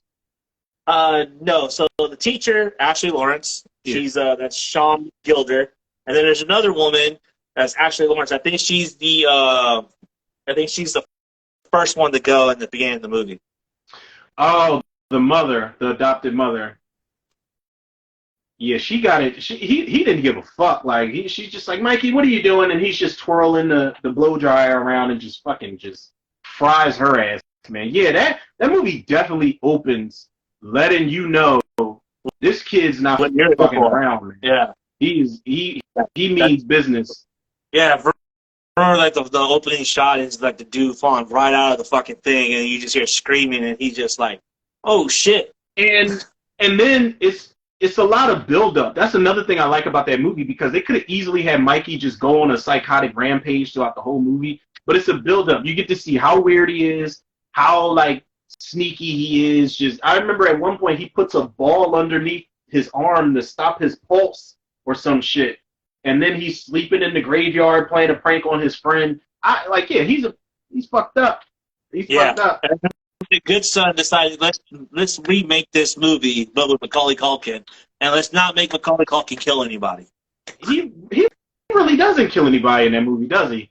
No. Well, he off screen. He drowns his little brother, but you don't see it. Yeah. They didn't have the balls. I would have to rewatch that movie. I would have to rewatch that movie. It's a good rewatch. Like, it makes you despise Macaulay Culkin, but I feel like the edgiest thing they had him do was smoke a fucking cigarette. In comparison to what Mikey does, the edgiest thing they had him do was smoke a cigarette. And he throws his sister onto the thin ice. He does that too, but they should have taken it a lot farther. They should have taken it a lot farther.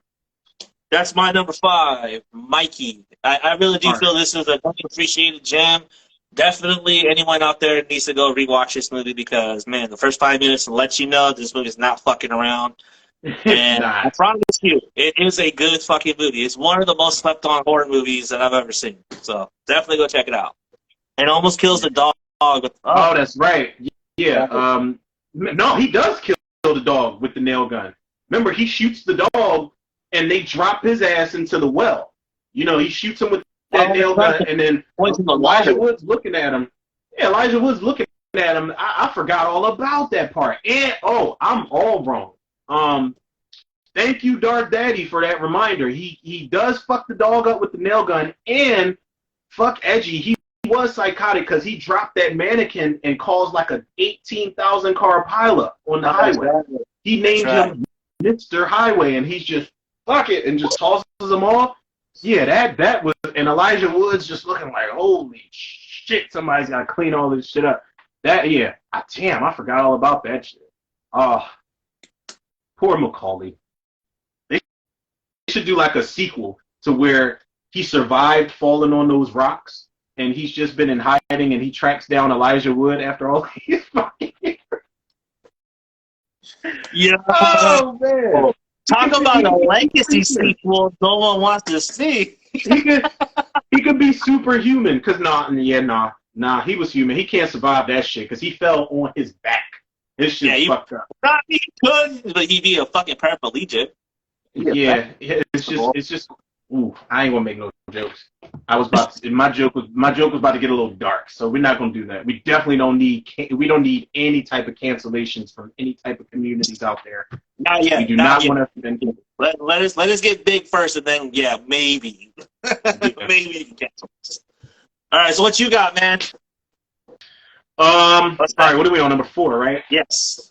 My number 4. I know I said that we didn't have a really good run zombie movie wise, but the 90s zombie movie for me is definitely my number 4. Like I said, it's no particular order, but Night of the Living Dead, 1990 is my number 4 on my list. This movie, I'm gonna try not to get long-winded with this shit, man. Like anybody that knows me knows Night of the Living Dead, the original. That's the shit that made me find my calling with this movie shit, with this writing shit. So naturally, I should have been like, why are you remaking this? This is a perfect 10 out of 10 film. There's nothing to be improved on. But I always say this, man. For George A. Romero to give Tom Savini the keys to his car and basically tell him, yo, I'm trusting you with this. Don't scratch it. Bring it back. You know what I'm saying? You can take this baby out for a spin, do your thing. That's one of the best gestures I've ever seen in the horror genre. And Tom Savini, for that to be his directorial debut, that movie, that's one of the best zombie movies ever. The fact that they take the entire scenario of the original movie, and every time you think something is about to play out exactly how it did in the original movie, they give you a twist where it's like, oh shit, I didn't see that coming. Start to finish, you start off thinking that Patricia Tallman's Barbara this time around is still going to be like a damsel in distress. She is arguably one of the most underrated final girls, not just in a zombie movie, but in a horror movie, period. You would think that she had like a history in shooting these guns. You got Tony Todd in the shit, Tom Towles, the movie just from start to finish. Now there is one of the things that drags in Night of the Living Dead 1990 is the fact that we still see the hammering and the nailing in real fucking time. It does get a little overwhelming, but the actors are more intense. Tony Todd, not to take anything away from Patricia Tallman as Barbara, but Tony Todd carries that fucking movie. And this motherfucker went straight up ECW, old school WWF, and when he had to fight his way back to the house after the truck blows up, that's one of the best sequences in a zombie movie ever.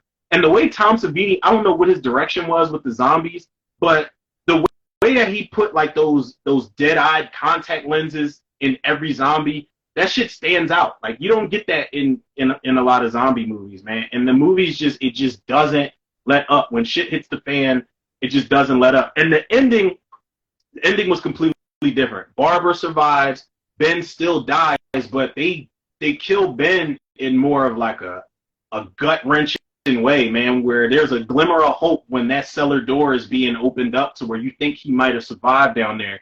And he pops out and he's a zombie. He died in the basement. And then he almost tries to speak, and they kill him. It's so many things, like it's so many differences between the original and the remake. But there's people that say the remake is better. I can understand why they say that. As a Night of the Living Dead purist, I can still understand why people like the remake over it's one of the best remakes of all time. It's top 5 remakes. But that is, I love the Return of the Living Dead 3, but Night of the Living Dead 1990 is like the zombie movie. I love Dead Alive. I do. I love all the other decent zombie movies that came, but that shit is just badass in every way. And I love that, to close it out, it set the stage for badass female characters in zombie movies. We didn't get a lot of that, but George A. Romero was good at doing that. He had his female character in Dawn of the Dead. She gets there. She gradually gets there and learns how to use guns. Then Day of the Dead, he went full tilt, and he had Laurie Cardill's character with Uzis, and she was pretty much leading the pack as far as the civilians and the scientists go. And then Barbara was just no holds barred, man. She had more balls than a lot of the male characters in that movie, and that's paved the way. Like, we wouldn't have got a Chambers type of character in Army of the Dead had we not had Patricia Tallman in Night of the Living Dead. Arguably, but yeah, man, I think like Night of the Living Dead is my number 4. I think Tom Savini knocked that shit like clean out of the park, bro. That movie, I can't praise it enough. So I'm gonna shut the fuck up at this point. I'm gonna mark it off my list immediately because I get very long-winded when I talk about that movie. I might have to do like a revisited commentary on that shit too. Yeah, that might be the plan. I have not seen the remake yet. Just when I was about to see the remake, they took it off Hulu. I was like, you motherfuckers. So I had to go rent it on Amazon Prime. So I got to rent. So I rented it. It's on there. I just got to go push play. And I think tonight's the perfect night because it's raining out here. So I'm going to fucking load up a pizza. I'm going to watch Night of the Living Dead remake. And I am going to fucking enjoy this shit because I am anxious to see this fucking movie. Everyone says that this is like the best remake. So remakes also have bad raps because when you remake a movie, you get a fan base that says that's fucking ass, that's garbage, you know what I mean? But there are very few horror remakes out there. Evil Dead's one of them. Friday the 13th is kind of divisive. Texas Chainsaw Massacre, that's kind of solid. But those are 3. The Fly, The Thing, those are 5 remakes right off the bat those in there. that are just like those set the standard. That's the standard. Yeah. And Night of the Living Dead is often brought up along with The Thing, The Fly, you know what I mean, as one of the best remakes out there. So I'm definitely gonna watch it tonight. It's heavy. I don't know how much of the original you remember, but I'm telling you, every single time you think, oh, I remember that from the original, I know what's about to happen. Everything's a sucker punch. They give you a twist every time, and I feel like that's what a lot of remakes should do. If you're going to pay homage to the original, you can do that, but it's good to have a twist on the sequence to throw people off. It is I can understand why a lot of people say it's too familiar because they do the same thing, not beat for beat. But as far as like the way the scenes transition, Barbara's in the cemetery, something happens to her brother, she finds the farmhouse, black guy shows up, people in the cellar, we got to band together, board everything up, let's go get like it does, like not beat for beat, like I said, but the scenes transition the same way pretty much, but the shit they throw in the mix, like it's just way more of an intense movie overall. Like the remake is so good, man. If you watch it tonight, stay the fuck away from the other remakes. Don't watch Night of the Living Dead 3D. Don't watch Night of the Living Dead Resurrection. Don't watch Night of the Living Dead Reanimation. There is an animated movie, Night of the Animated Dead, which is pretty much the original movie, but it's animated. And then there's another animated movie, Darkest Before Dawn or Darkest Dawn or some shit like that. And Tony Todd actually comes back to do the voice for Ben. Danielle Harris does the voice for Barbara. Rhodes from Day of the Dead comes to do the voice of Cooper. They got some good voice acting behind it, but don't watch any of those other live-action remakes after you watch this Tom Savini one. Don't. I'm telling you, do not. I'm probably not going to. Those Night of the Living Dead remakes, the other ones, after the 1990 remake, they make Day of the Dead with Nick Cannon very entertaining. They make you go back and appreciate, Yes, it's that bad. It's that bad. All of them. They're terrible. Then they got another one coming out with Vivica Fox. She's going to be she's going to be the Ben character in the movie. And normally, had this would have been Vivica Fox in the 1990s and the early 2000s, I'd have been like, oh, shit, okay. But because she's been in shit like Sharknado 18, I don't know if I trust it. And the guy that's doing this Night of the Living Dead with Vivica Fox, he actually did, he does asylum movies, piranha shark versus the octomom wolf and all that other bullshit. Man. God. Okay. Yeah, it's bad. It's bad. Well, yeah. Thanks for depressing me now. Like, I'm just trying to give you the disclaimer, bro, before you go into it. I'm sorry, man. I had no idea there were other remakes. I'm like, yeah, no, dude. 1990. That's where I'm stopping. That's where I stop. Return of the Living Dead Part 3. That's where I stop. Yeah. Three's good. Yeah, three's good, but those other ones. All right. So my next one is from 1997, and it is a New Zealand Psycho remake. And it's very vastly underrated and vastly underseen. And this is a movie that I often champion to other horror critics and horror films, and you know, pretty much people like us, right? And it is called The Ugly. Now, this tells a story. Yo, main guy's name is Simon, right? Yes. I remember hearing about that. I've never seen it. I've seen it on. It was a DVD, the where they had clips of these slasher movies, and that's on there. I know what you're talking about. Yeah, Boogeyman. Yeah, it was on there. And I was listening to the Robert Englund commentary on that sequence. I know exactly what you're talking about. I never saw that movie before, bro. So, the movie is basically it's an amalgamation of Psycho and Psycho 5, but the only difference is that it is brutal as fuck, man. Yeah, it's gnarly. Because of the censorship down in New Zealand, it's a little bit harsher than it is up here. A lot of the blood looks like ink. So if you can get past that, you'll be fine.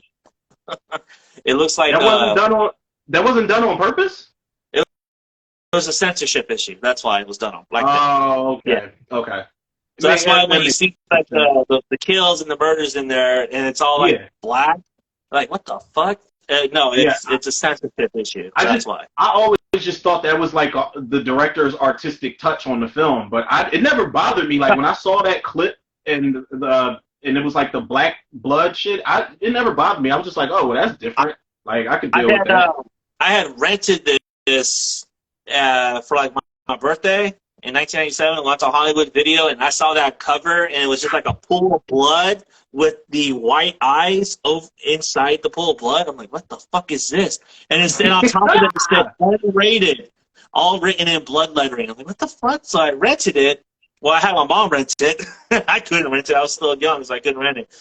I watched it, and it fucking blew me away. I was scared. Like, that ending, I ran and turned on my lights and opened up my shades because I was like, I do not want any surprises or see any shadows.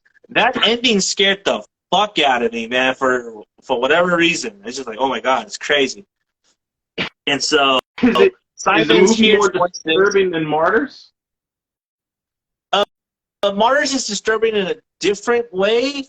It's disturbing in a different way, but The Ugly is disturbing in a way that it genuinely scares you. Like I'm looking at this. I'm looking at this poster, and I'm like, what the fuck is that? I might have to put this on the list. This is a really good movie. This movie really shows you the birth and the origin of a serial killer, and then how he gets caught. Is it one of those Joker scenarios where every murder he may or may not commit is in his mind and all this other shit? Because the one clip I saw was pretty. Okay. He did. Okay. He did. Like they found him with the razor blade and him covered in blood. So they found him. That's how you do it, Todd Phillips. For real. Fuck out of here. They really do murders around here. Back in the 90's, Todd Phillips. We ain't saying no names, Todd Phillips. All of this, it's in your mind. Phillips. Is it real or is it not? Todd Phillips. Yes. And then you go. I like Todd Phillips. Let me not burn no bridges. I like Todd Phillips. But miss me with that. Did he really murder people or not? Bullshit. Like, come on, man. Like, we're too far into filmmaking for us to keep fucking around with that concept. For real. No, he really did do it. And so a psychiatrist is going to interview him and declare whether or not if he's sane enough to stand trial. Okay. As she interviews him, and each night interviews him, she starts progressively getting closer and closer, up to the point where she starts being in his visions and starts seeing things. And it's like, what the fuck? And then she starts seeing what he's talking about, and it just scares the fuck out of her. Yeah, and The Ugly is vastly underseen, vastly underrated. I love this movie because I think it's one of the best horror movies out there. Like it's one of the better finds that you'll find straight to DVD. You know what I mean? Like this was a straight to DVD here in the States, and I can't say much about it, man. It's really good because the more I say about it, the more that it'll ruin the ending. Because that ending scared the fuck out of me. And it is really great because it plays out like a procedural, and then it plays out like an American Psycho. It's fucking good, man. It's fucking really good. American Psycho, that's another movie that confused the shit out of me because it's like, all right, did you do it or not? Fuck, like did you kill these people or not? Get Italian with the shit, man. Like I'm cool with psychological horror and thinking man's horror, but I don't want to be confused by the end of it. I don't want to. That's what happened when I watched fucking I almost said Cabin in the Woods. Knock at the Cabin. I don't want to be confused by the end of it. I don't. That's another topic for another time because I remember you and Aaron told me about that shit, man. And by the time I was done with it, I was scratched. Hey, I couldn't even get a fucking word. I went back and rewatched that episode. I couldn't even get a word in.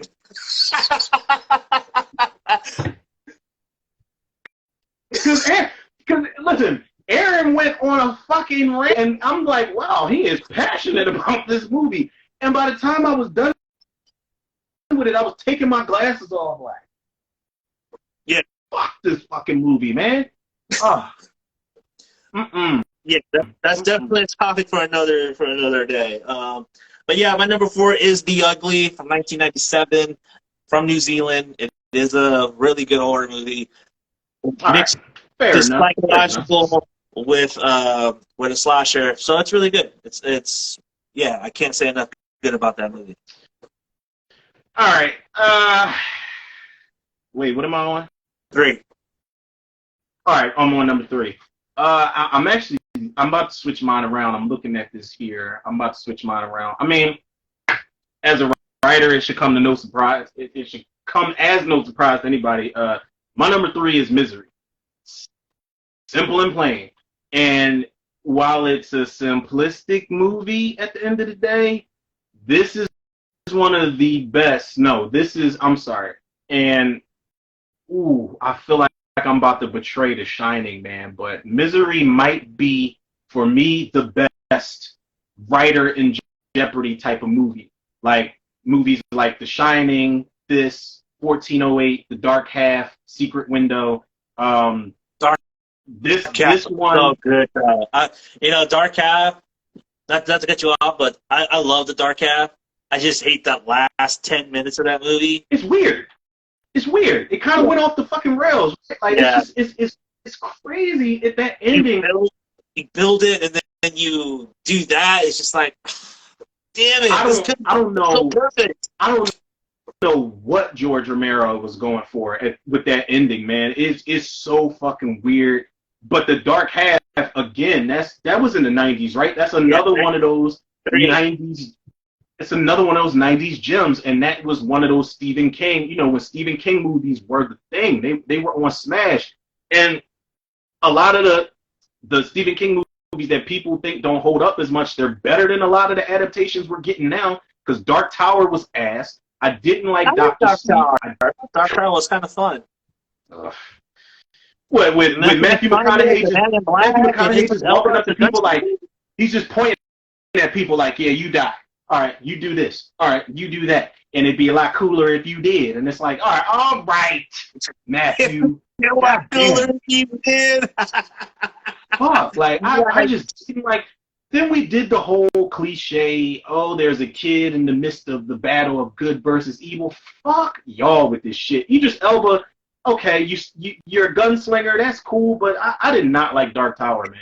Firestarter's another one that kind of lost me. Like I tried to give that a chance, and I'm like, okay, Zach Efron, the remake, it's that shit lost me after a while. Like when I saw the motherfuckers with aluminum suits on, like trying to fight off the Firestarter girl, I was like, yeah, y'all lost me. This shit is X-Men at this point. But look, I'm not gonna get sidetracked here. Misery is it's one of those bottle movies that I never get tired of watching. Especially like in the wintertime, this movie hits harder than a lot of other movies I watched during that season. And it's one of those things where I'm not gonna say James Caan's character gets like what do you call it? Fucking Stockholm syndrome. It's not a case of Stockholm syndrome, but he gets to a point where he gets comfortable at some point. Like, look, man, this is life at this point. So much so to where they got a fucking montage sequence with I think that's a Liberace song playing in the background where he's just, all right, I'm gonna type this novel up so she doesn't kill me type of thing. But then I love that his character just snaps back every once in a while and he's like, okay, I gotta escape. Okay, I gotta put these pills in her drink and try to knock her out. I gotta manipulate her. I gotta pull my cat out really quick. All right. Well, it's just us now, people. So talk about Misery. For anybody that's actually still tuning in. I don't know who's tuning in. I can't see this shit. And I don't want to press the wrong thing here, but we're talking about Misery, people. And it gets awkward every time Johnny walks off and leaves me here to talk to myself because I don't know what to say at some point. But if anybody out there is watching, let me know in the comments y'all favorite 90s horror movies. That's what we're talking about. That's what we're talking about.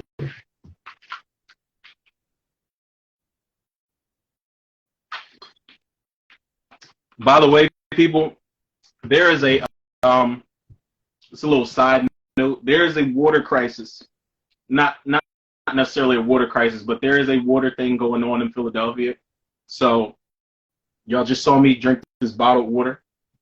If I happen to, transform into anything while we're doing this live stream, then I'm gonna try to keep it together. I'm gonna try to get the rest of this list out. I'm trying to keep up with the conversation. I'm telling people, I'm like, yeah, it gets very awkward when Johnny leaves me here by myself. So I start rambling on about the fucking water crisis out here. I'm trying to tell him if I transform into something, I'm gonna try to keep my shit in line. I transform into a werewolf to a Lycum.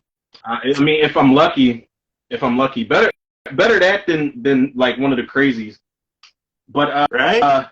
I keep looking down at this fucking list, man, and all right, I'm gonna wrap up the Misery shit.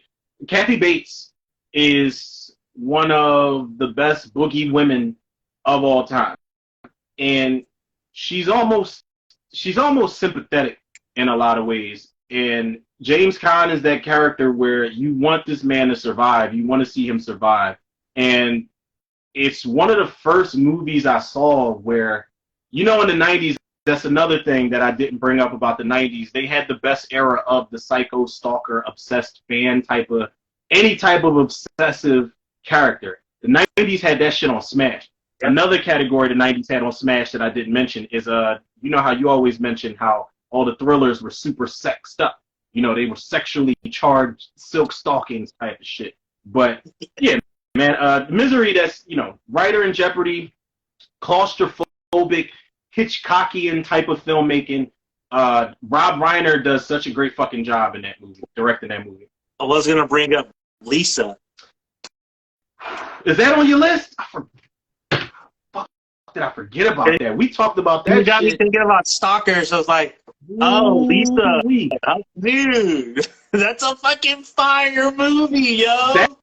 That was on your list when we did the episode of the 90s movies that need remakes. That was on your list. Yeah. And I remember I lost my shit when you said Lisa. I was like, what? Somebody else saw that movie? That's my shit, man. Yeah, that's a banger, dude. That's a fire movie. That soundtrack soundtrack is straight up 90s. That fucking psychotic saxophone, that can just turn into that psychotic guitar in seconds. I love that. Someone had to watch Lethal Weapon. That's another one. That's another one where that saxophone was on 1,000 in that movie. I'm actually about to see if I can find this shit, because I might watch that shit tonight. I think that's on a movie. That movie, I love that movie, man. And it's definitely a lot of relevance in that movie today. Oh, you can watch it on Paramount Plus. Yeah, but what was that? My number 3? Yeah, number 3. All right, yeah, Misery was my number 3. God damn it, man. There's so many other ones I could have put on this list. Dude, this one's hard because I actually have 2 right here, and I'm like, God damn, both of these are really solid choices. And I'm like, fuck, which one do I go with? I want to know what you got. But I'm going to go with a movie that everyone complains that is way too motherfucking dark and they can't see shit. And everyone complains about it. It's like too dark. I can't see it. I can't see anything. And I'm talking about, again, 1997. Actually, 1997 was actually a good year when you think about it. The Relic. Ooh. I got just some love to Tom Sizemore, man. R.I.P. man, Tom Sizemore, man. I gotta show yeah. Rest in peace, shout out Tom Sizemore, man. He was great. For sure. The Relic. I didn't know. Underrated creature feature, bro. Under fucking rated. Oh yeah. And rest in peace, shout out to Stan Winston for that creature design, bro. Yeah. That's whew. Listen, I love that movie. And when you kept saying everybody complains that it's so dark they can't see it, I was like, Alien vs. Predator Requiem didn't come out in 1997. Like, I was like, what the fuck is he talking about? But yo, the Relic, yeah. People did complain about that, but I'll let you go ahead, man. But I do appreciate the shit out that movie as a creature feature, and they handled the creature very well in that movie. They handled it very well. Like Jaws, like the shark. Like you don't see very much of it, but you see enough where you see the power of what this creature could really fucking do. And the reason I bring up that it's people complain about it because I've heard a couple of podcasts review this movie, and they often said like, yeah, it is dark when you get to the museum aspect of that portion of it where it starts taking down the SWAT team and stuff like that. But when you watch it on Blu-ray, they actually kind of brighten it up. So, you know, you gotta watch the Blu-ray version of it. It doesn't take away from it. It doesn't take away from it. It doesn't look really bad. It makes it look more interesting. But I like that I like that it's dark because the scenes where it's dark, it makes sense. You know, they're in that tunnel where the tunnel's flooded, or are they in the sewer where the Relic's in the water and it's pulling people down or some shit? Yeah, it makes sense. All the scenes, and then when the SWAT team comes in, it makes sense. All the lights are off in that big area that the monster's in. In another movie, I'm not gonna mention it because it was another movie I thought that you might have mentioned when people said it was too dark and they didn't know what was going on. But we could keep it Relic. Keep it Relic right now. I like the Relic. I think it's really great. I love Tom Sizemore's character, just the gusto. Yeah, he's fucking no nonsense detective. Movie, it's so awesome. Honestly, you can compare this with Brain Dead, and it'd actually be a good creature feature because it'd be nice because of the crate, the spider monkey, along with the statue. So you know that'd be a nice through line. Or you can double feature this with Congo, honestly, when you think about it. When you said, I almost got confused when you said Brain Dead, but I keep forgetting that is like AKA Dead Alive. I always forget. Wait, Brain. Okay, yeah, I'm thinking of something else. I was thinking of a different. Doesn't matter. I got. Must be the water out here. It's a fun movie. It's a really fun movie. It's a tight 90-minute creature feature. And you didn't really see a whole lot of creature features in the 90s. I mean, right here, this is right around that time where you got Ghost in the Darkness, The Relic, and Deep Rising all in a small window. And Deep Rising, I think, was like a straight-to-DVD or a straight-to-VHS one. No? Deep Rising got a theatrical release out here, or at least where I was. Yeah, it wasn't that was actually, I'm not gonna lie, that was actually a great segue because that was my next pick on my fucking list was Deep Rising. Well done, man. Well done. That was definitely next on my fucking list. But the relic falls in the category of those 90s creature features or man versus beast movies where we were getting that practical CG blend. We were getting, and all those movies, you can tell they either had industrial light and magic behind it, or it was somebody else doing the special effects for it. And they all, for some reason, I'm sorry, man. Like movies like The Relic and Lake Placid and Deep Blue Sea and even Jurassic Park, those movies, the CG, you can tell it's CG, but for some reason, it holds up in the 90s, man. It holds up as 90s CG. They did puppetry and claymation and models. That's why we get the right blend. Independence Day still holds up till this fucking day, dude. Yeah. We get the right blend of practical and CG, and they didn't overdo it. They used the CG where need be. And that's one of the reasons why the later Jurassic Park movies, I had a big fucking problem with those, because you go back, it's no reason the CG in the first movie looks better than the CG in the later movies. Yeah. And there's so much puppetry used in those earlier movies, man. They just replaced all that shit with CG. But the Relic, the practical effects still hold up. Certain moments where the Kathoga is running, like when that shit is galloping after that one SWAT team member behind him, before it takes his head off, shit looks great. That shit looks fucking great. Or when it's going through the room, going through the fucking shelves and shit. Oh, and you see that it's chasing that girl, professor and detective, that right there. That was a great scene, dude. Yeah, and again, it's one of those 90s movies that was creative as shit. Who would have thought, okay, let's blend a beetle with a fucking lizard and just create this memorable ass monster and put a mythology behind it. Again, man, this is one of the reasons why people that were doing the 90s to begin with, man, because it was such a time for people to experiment with these ideas. Yeah. And a lot of these ideas still hold up, man. They still hold up. That's hilarious that you're Deep Rising. Yeah, that definitely, that's crazy you mentioned that, because that is definitely, wait, what are we on? 2? 2. Yeah, that's definitely my number 2. Deep Rising, man. Such a fun fucking movie, man. That is such a fun movie. Stephen Sommers, if there's one thing this dude, whether his movies are, listen, Stephen Sommers is he's like Michael Bay's little adopted brother who just goes crazy with the CG as opposed to like the explosions. Stephen Sommers is just one thing I can count on him to do. I can count on Stephen Sommers to go crazy with CG.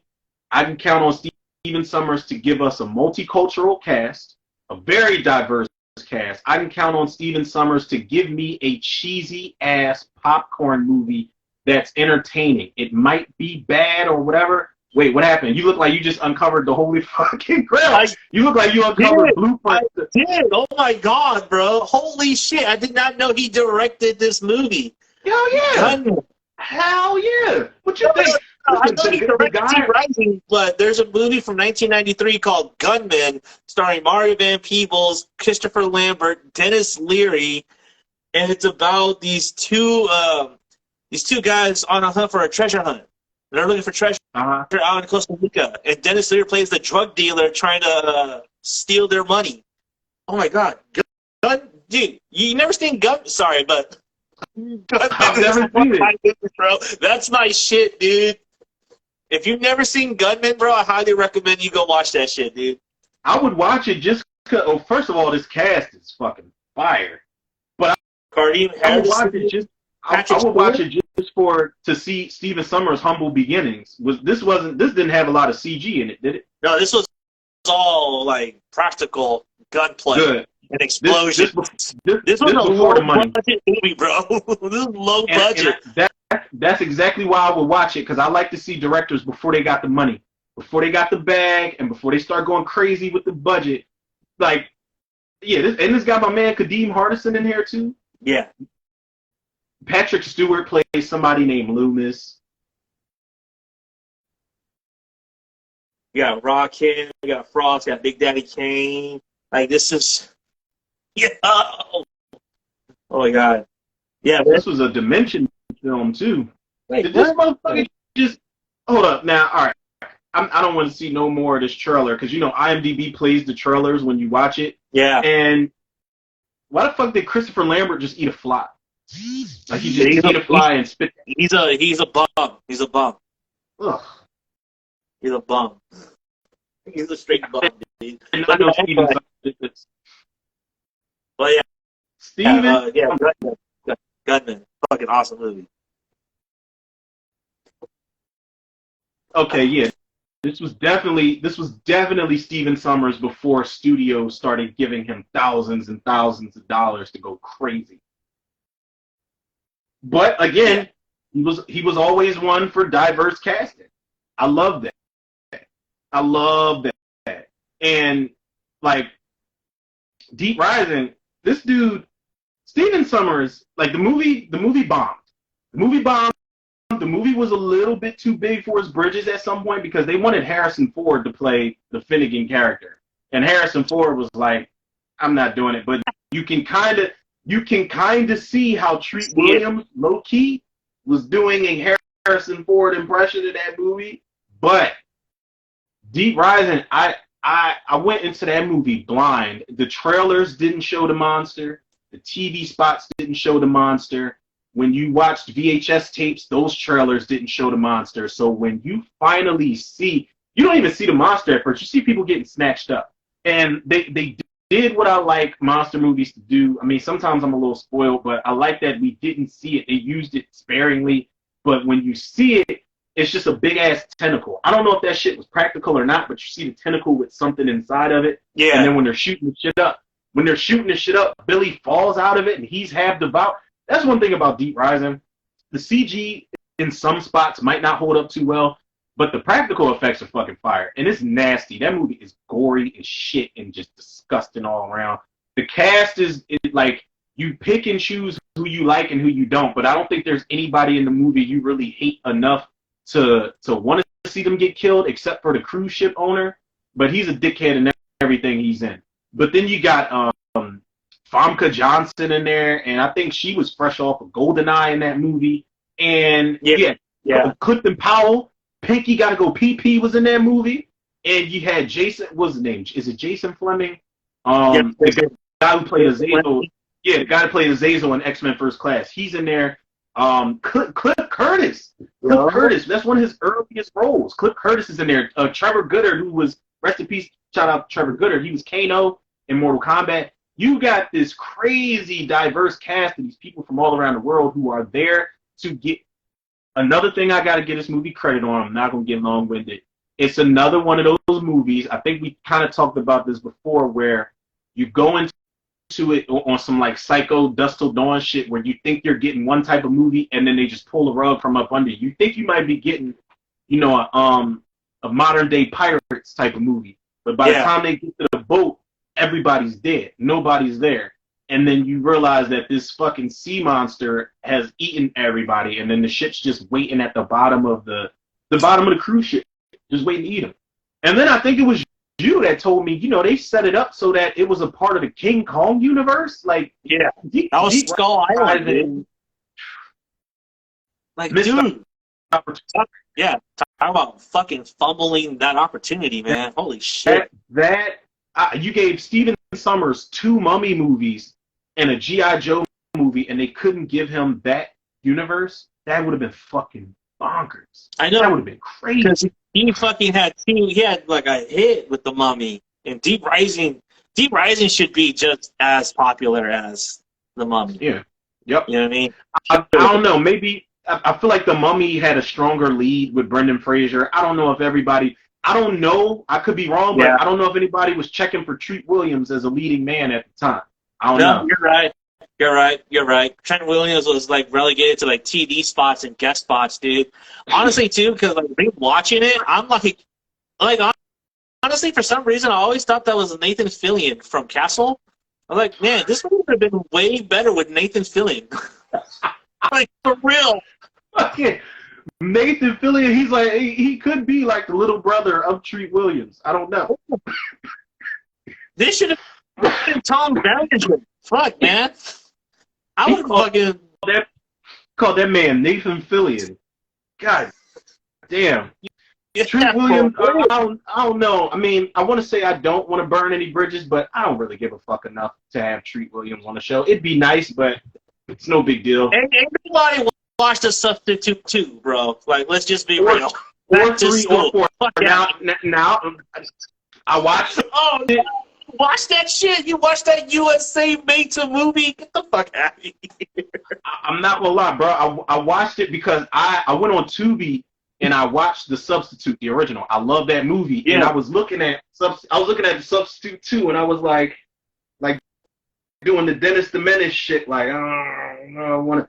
And I watched it, and I'm like, this movie's fucking awful. This movie's bad. This movie's not good. Fuck these. I don't give a fuck about these kids learning anything. You can kill them all, but I don't give a fuck about Treat Williams as the substitute either. Then they made 2 more of those movies. Nobody checked for that. That shit's bad. That's a bad series that deserved one movie. You know, and then he plays did that movie go straight to USA? What happened? No, I was just cracking jokes because that was a movie that was always on USA. That's why. Ugh. Yeah, it was bad. Bad. Yeah, that was a bad one. That was a bad one. Yeah.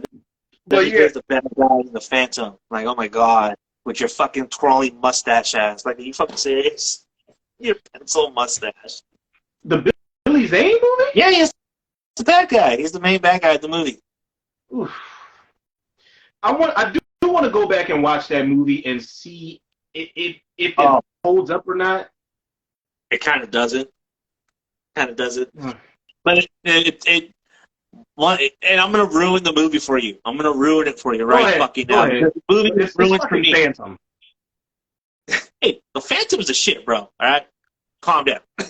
The movie was actually made for Bruce Campbell. That was supposed to be Bruce Campbell. I can't. Acting wise, and to be taken. I mean, rewatch Phantom, and you can totally see it. The way Billy Zane is carrying himself, that is exactly how Bruce Campbell carries himself as Ash.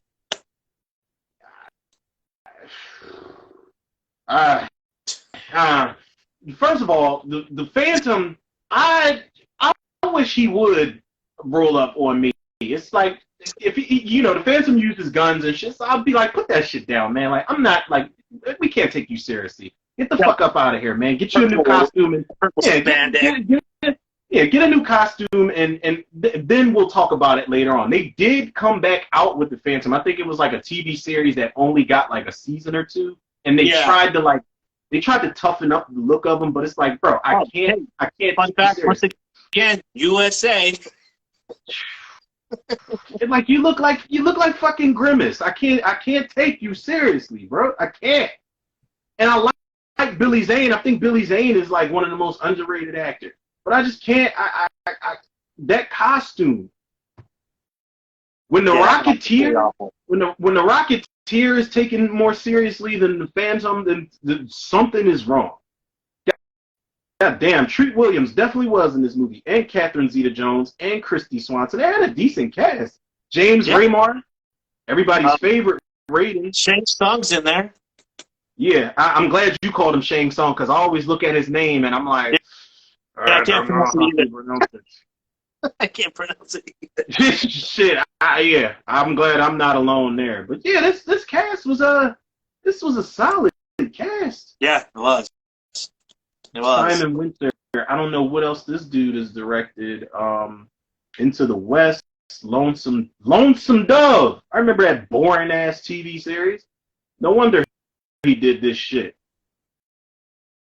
I don't know if they could ever bring. I don't know if they could ever bring the Phantom back and have people take him seriously. I don't know. You could now. You could. I mean, now. or they could just do a legacy sequel and just have Billy Zane come back. Oh, fun fact. 2 years ago, Billy Zane says that that's what he wants to do in an interview with MovieWeb. So, if Billy Zane is going to reprise a role, then it needs to be the Collector from Demon Knight. I need a sequel to Demon Knight. Billy Zane steals every scene he's in from everybody he's in the scene with in that fucking movie. He is one of the great. Billy Zane is. He was in. I don't know if you saw True Story with Kevin Hart and Wesley Snipes. It was like a limited Netflix series. Yeah. Billy Zane. He's only in like one or two episodes. He should have been in the whole thing. He should have been in the whole fucking series. Yeah, I agree. When I saw him pop up, I was like, oh, what the fuck? He's in this show now? And he's fan-fucking-tastic in the little bit that he's given to do in that show. Yeah. But Deep, 1, 2, 3, 4. That was my what? That was my number. Yeah. Yep. Deep Rising. Yeah, my number two. My number two is also hard because like I have two great fucking movies here, and I don't know which one to pick. That's how I'm looking at my last one. I'm looking at my last one. Okay. We're still doing honorable mentions to close it out, though, right? Yeah. All right, cool. All right, so I'm ready for yours. I guess I'm going to do this because I love the soundtrack. I had the soundtrack, and Spice One had the best song on that entire soundtrack, even with Face Mob, Wu-Tang, and a whole bunch of other LA and New York artists. And I am talking about one of the best and greatest anthologies, horror anthologies of the 90s, probably the only anthology of the 90s, Tales from the Hood. DeAndre Bonds, Clarence Williams III, fucking David Allen Greer. Goddamn, what was that? I just had her name. The girl that looks like Tisha Campbell was in that movie. Paula Jai Walker. Yes. Is it Paula Jai Walker? Yes. I'm always about to call her Paula Jai White. She does look like Tisha Campbell a little bit. You had Ken Burns. You had fucking Billy Drago on that motherfucker. Like, dude. Rosalind Cash. R.I.P. Lamont Bentley from Moesha. He was in there. Joe Torre. R.I.P. Ricky Harris. He was in there. John Parker. Damn, man. Yeah, that cast. Massey. Stacked, man. Oh, I feel like we're forgetting somebody. I'm trying to think of each segment. Oh, what's his face? Tom Wright. We can't forget about the hitchhiker from Creepshow 2. He was Martin Morehouse. He was Martin Morehouse. Wait, we said Corbin Burnson, right? Say Corbin Burnson, yeah. I don't know how many people are crazy about Wings Hauser, but he's in that shit. Isn't it Wings Hauser? Or Michael Hauser? Dwayne Whitaker, who he dies in all his horror movies. He dies in Tales from the Hood, Dusk Till Dawn Art 2, Evans. Halloween 2. Art Evans? Wait, what? Yeah, Art Evans. He's the farmer in the Corbin Burnson story. When he said, "You need to get out of that house. You need to get out of that house." He's like, we need reparations. We need our reparations. I forgot about that dude. Yeah, man, this fucking cast is. Wait, did I put that anywhere? Oh, okay, yeah. It's on there. Honorable mention. Spoiler alert. It's an honorable mention. It is. Yeah, because I told myself I was at number 10 as far as like the overall list, and I'm like, why do I feel like I'm forgetting something? Then I'm just like, how can I forget? Yeah, man, but go ahead, bro. That shit. This is a fucking fire movie, and honestly, there's not really a weak segment in this movie. Nope. And a lot of the times when you run into an anthology movies, you have like 4, 5, 6 different directors with 6 different points of views, 6 different stories. But this one actually had just one director, and there were just doing like a streamline, and you could tell because each segment was just as strong as the next one. The only quibble that I have is the Crazy K one at the end stays a little too long. Had they just shortened it by like 3 minutes, it would have been better. Yeah. But the soundtrack was fire. This movie was fire. I mean, this movie is really talking about like 4 different things, you know, racism, classism, and you know, the crooked politician. It's like so relevant now. Like, oh my god! Just rewatching it, I'm like, oh my god! Just how far have we not come? Right out of my mouth. You took the words right out of my mouth. That's what I was leading up to say, is that this movie is more relevant than it ever has been if you watch it in 2023 right now. That is a fucking testament of the fucking 90s, man, what this movie was doing even back then. I don't know if they knew back then this movie is going to carry on for decades on end. But they had it, man. They had it. And then they get Spike Lee's your co-signer. You know, Spike Lee Spike Lee, you had the blessing of that dude, so you know it's going to have social relevance to it. The sequels, not so much, but this. Well, when you think about what this movie's like really did, is like it travels from the West Coast to the South to the East. You know what I mean? So you have like this whole, it's like this whole regional thing, and it's touching on like regional politics, and it's amazing how it just hammers home on certain things. You know what I mean? But all those things they're talking about is very universal to everyone that lives anywhere. You know? Absolutely. So, Tell Us from the Hood is, you know, yes, it deserves the praise that it gets. Like it does, because it's one of the best horror movies in the 90s. It's probably one of the best. Yeah. You know what I mean? It's up there. And it took people by storm, man, because it wasn't the average anthology. I mean, you can look back on certain anthologies. I don't know, maybe they did have something to say if you go back and watch like Tales from the Crypt or Tales from the Dark Side or Creepshow 1 or 2. Maybe they had something to say. I don't think so. I would have to go back and peel those back layer by layer. But here you got an anthology that's so fucking, like, if you would have made Tales from the Hood today, they would call it woke. Mm-hmm. But that shit was so socially aware. I really don't think they had any idea that they were making statements that were gonna carry on in this day and age, man. And like you said, every single segment is tackling something. And I remember talking about that during a video, and I'm like, yo, man, this is police brutality and crooked cops and shit. And that had a little bit of politics in there too, that first segment. And then you're talking about the domestic violence and the school bullying and shit like that. Then you're talking about the crooked politicians and the racism and the in politics overall. Then you're talking about the last segment was the black on black violence. You know what I'm saying? This is gang all culture. Shit and gang culture. This is all shit that is just unfortunately at its peak nowadays, especially like the last couple years in particular. And what is this guy's name? I think one of these dudes is actually from Pennsylvania. This Rusty Cundiff. I think the director. He's from Pittsburgh. No, Pittsburgh. And he's a Sag. Rusty, come on the show, please. This motherfucker, I think I DM'd him probably like years ago. But this guy, he was in the movie. He's the guy that plays he's Walter's the teacher. Guidance counselor, the teacher. And that was back when, you know, you watch something like that now and people are like, I hate when directors put themselves in a movie. You never would have knew that was the director back in the day.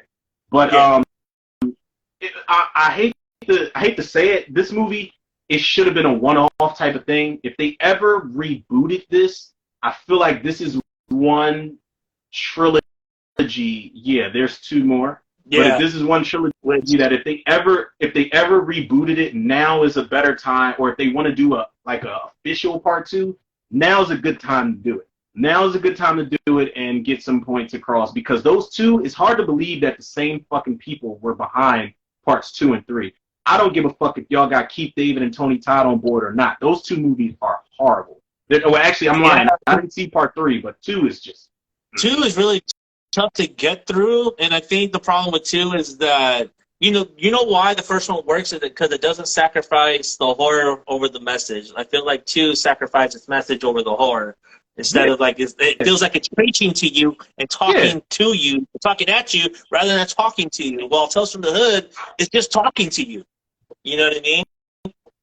So it's like, I don't need you to preach to me for like 90 minutes, dude. This is not why I came to watch your movie. I came to watch it because I wanted to see what you can do.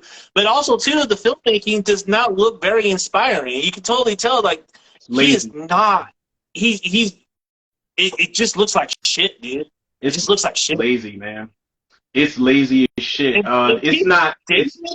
It's just like not into it, dude. He is we not. We know what he's there for. We know exactly what he's there for. It's fucked up, man. Because I remember when they invited. What'd you say?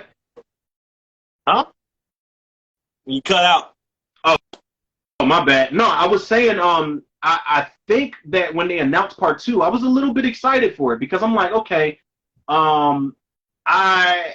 they got Spike Lee seal of approval again. Darren Scott's coming back. I think Rusty Cundiff's coming back, and you got Keith David as a storyteller. I was like, okay, this could turn into something. It's a different climate now. You can tell different stories and get different messages across. But then I remember seeing the trailer, and I was like, this just looks lazy. It looks like y'all, like you said, you're substituting things.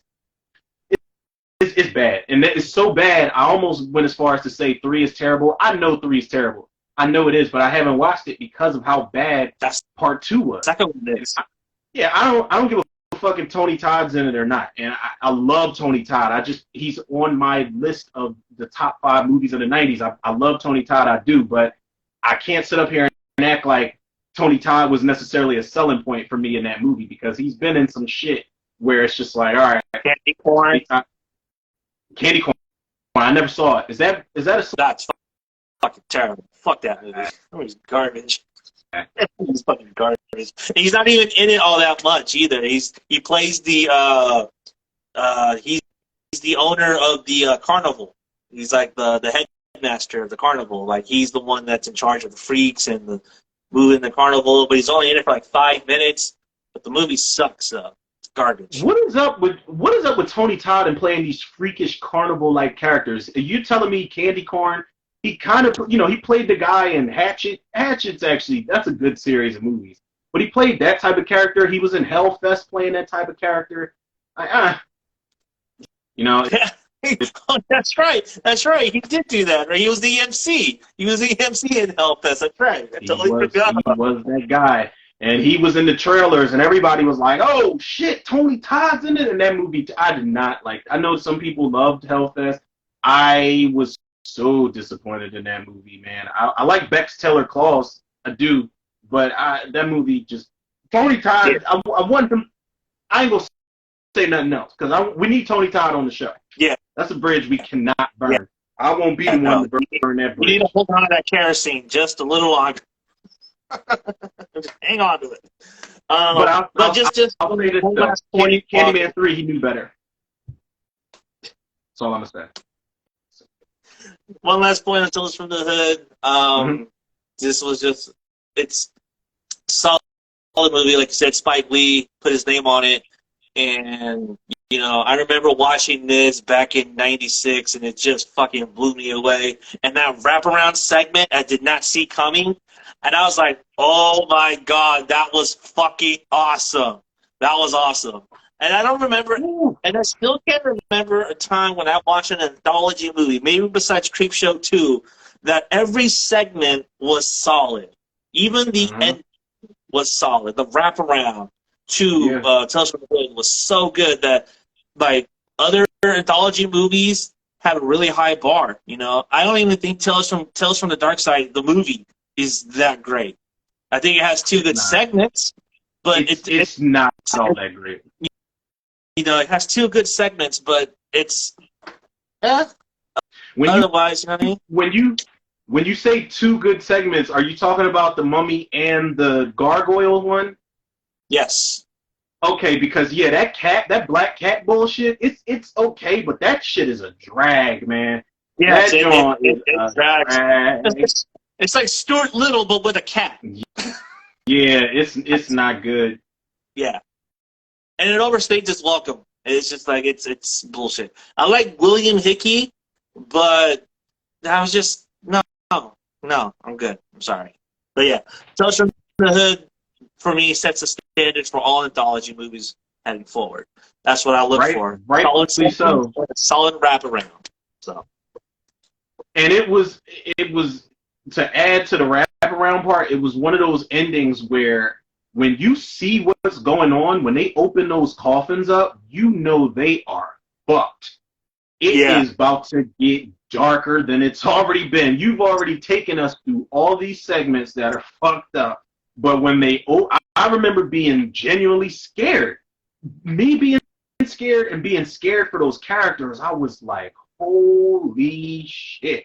I've never seen anything like this before. And he just is building up to the fact that he's about to let y'all know who he is and where y'all at. And it ain't going to be nothing nice. That's one of the darkest movie endings I've ever seen. This probably has one of the best closing lines to any movie. Yeah, this ain't no funeral home.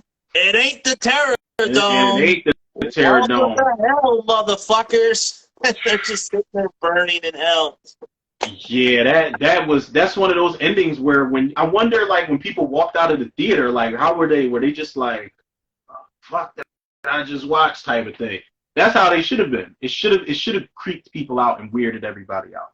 I would have loved to see this movie in the theater. I would have loved to see this movie in the theater back in the day.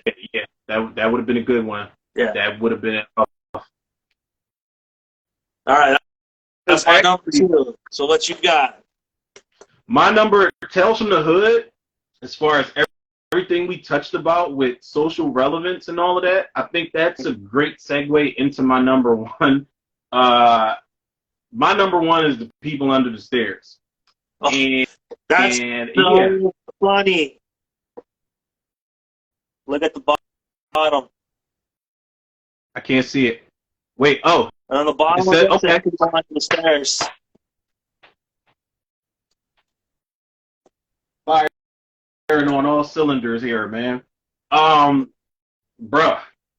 I know we're getting a, I don't know if it's going to be a sequel or a reboot, but we are getting that. And I've always said, if there's anybody that can touch this property and do it justice, is Jordan Peele. While we are getting that, this original movie, I don't know. I know what Wes Craven's influence was. This was actually based on actual articles of this family or this couple that were kidnapping kids, and they had them locked up in the house. But I don't know what Wes Craven's motivation was around it. But again, it's another one of those movies where you think you're getting one thing and they just completely pull the rug from under you, and you're like I didn't know this movie. I used to think this movie was about zombies. When I saw the trailers, I'm like, what the fuck is down there? Who are these people? Are these people alive? Are they dead? What's going on? You know, why are the rooms spinning around on some Scooby-Doo shit? And why are there, fucking sideways chairs slamming into the wall with spikes inside of them? I was so confused. And I remember when I went into that movie, I'm just like, okay, they're going to break into the wrong house. But I did not expect for them to go as crazy as they went. Everett McGill in the gimp suit with the shotgun. Wendy Roby is terrifying. And that I used to have nightmares, legitimate nightmares about this movie, because it is one of those movies where the house does look big on the outside, but the more they show of the house, the bigger it gets. That's scary for me, because it lessens your chances of getting the fuck out of there. And it takes Fool probably 2 acts to get out of this house just for him to go back. And the one problem I probably have with this movie is once you find out what's going on with the people under the stairs, they're not scary anymore. They're not scary even at the end. Yeah, even at the end where they're busting out of the walls and they're coming after Wendy Roby's character. It just kind of took away from the oh shit, what's going on with these people that are behind the walls type thing. But other than that, while that took away from that, you still got Everett McGill and Wendy Roby running around this house trying to kill these 2 fucking kids. And Brandon Adams, one of the best child survivors, actors, token black characters, Just hands fucking like down. great performance too, man. That's just like a great performance. That if we're gonna go sequel, or how they did the Candyman thing, he has to be there. He has to be there. I don't know if he has an agent. I don't know if they contacted him about it, but don't do him the way they did that little boy Jake from the first Candyman movie. We didn't see Jake anywhere in that Candyman sequel that came out like 2 years ago. He was supposed to be there. That's right. You did not That's right. That actor's name is Dewan Guy, and I don't know. He's not. I think the last thing I saw him in was Baby Boy. He's one of the kids that beats Tyrese the fuck up outside the liquor store. But he was supposed to be there. If you're doing like a sequel that's going to surprise everybody and let us know it's a sequel at some point, Brandon Adams has to be there. Yes. AJ Langer, the chick that plays Alice, I don't know. I would want her there too, but She's Brandon disappeared. Adams has to be there. She's disappeared. She hasn't been. Like she doesn't. She I doesn't. don't think she's been in anything. She doesn't do conventions at all. God damn.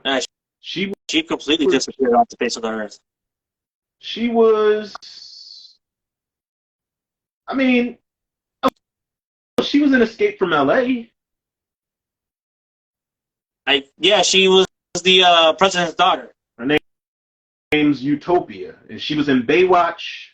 She was in 3 episodes of Baywatch, and she was in 19 episodes of My So-Called Life with Claire Danes. She's been in some shit, but yeah, for the most part, she's off the grid, man. Her last appearance was in 2013 in a TV movie, Kristen's Christmas Past.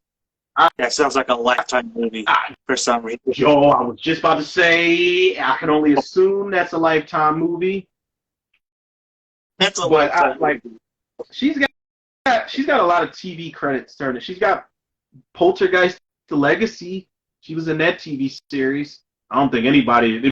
We're going to have people that are watching this episode are going to be like, Poltergeist had a legacy. I remember that being on UPN on Friday nights. Yeah. Yep. I never watched it though. Was that like? Was it in the same universe as the Carol Ann or? No, what it wanted to be was like the original, but then expand upon on the original. So that's what it was, kind of. But yeah, man. People Under Stairs, again, it's another movie where it's kind of more relevant today than it was back then. I mean, not saying it didn't have relevance, but today it still holds up. Poverty and gentrification and child abuse and racism. There's underlying themes. If they're not underlying themes and they're in your face, it's not too heavy-handed with the message, but those themes are still very much in play, like in this day and age, more now than they were back then. So, if they do remake it, it's a really good time to do it. But as far as the original movie, this shit still holds up like a charm for me, man. And it gets darker than I expected, because when they kill Ving Rhames' character, it's like, okay, you've got these people that are running around in the walls and just chained up in the basement, and then you've got these 2 crazy adults trying to kill, Fool, but they eat people. They eat Ving Rhames at some point. They've got him strung up upside down while he's like cutting inside of him, and he's eating them, and he throws a little bit of them to the people under the stairs, and he's like, I keep them real hungry. Yeah. And it's like, God damn, this is giving you a little bit of everything, like cannibalism and all types of crazy shit. The movie's it's a wild fucking ride, man. And not to mention, oh my God, what's her name? Kelly Jo Minter. She's the it girl for me, man. She survives every horror movie she's in. She's in People Under the Stairs. She's in Popcorn. She's in the Dream Child. She's in that. She survived being at the house party. She was the original in the house party. I know it's not a horror movie, but she was in House Party. She's the girl that Play is making out with in the car, and Martin's like, kick that bitch to the curb and let me ride with my equipment. And she's like, who are you calling a bitch? Your mama's a sorry bitch. And she's that girl who's in the car with Play. Takes off and all this shit. He's like, play, don't play. She's in Mask with Eric Stoltz. She plays the hooker in that movie. She's in Summer School. I wish she was in everything. And she plays his sister. I think And Bill Cobbs. I can't forget about Bill Yeah, Cobbs, who's still alive. I did not know he's still alive. I did not know that. The cast is fire. The movie still holds up, man. I love People Under Stairs. I almost changed it, but I said no. The movie resonates too well. I'll eventually Yes. I'll get to what I'll get to eventually what almost beat this for number one. Now, But I just can't feel like wait. yeah, I feel like it wasn't fair. I feel like it wasn't fair. It wasn't fair in comparison, but it's probably a movie people forgot about nonetheless. But that's People Under the Stairs is that caps off my list, man. I love that fucking movie.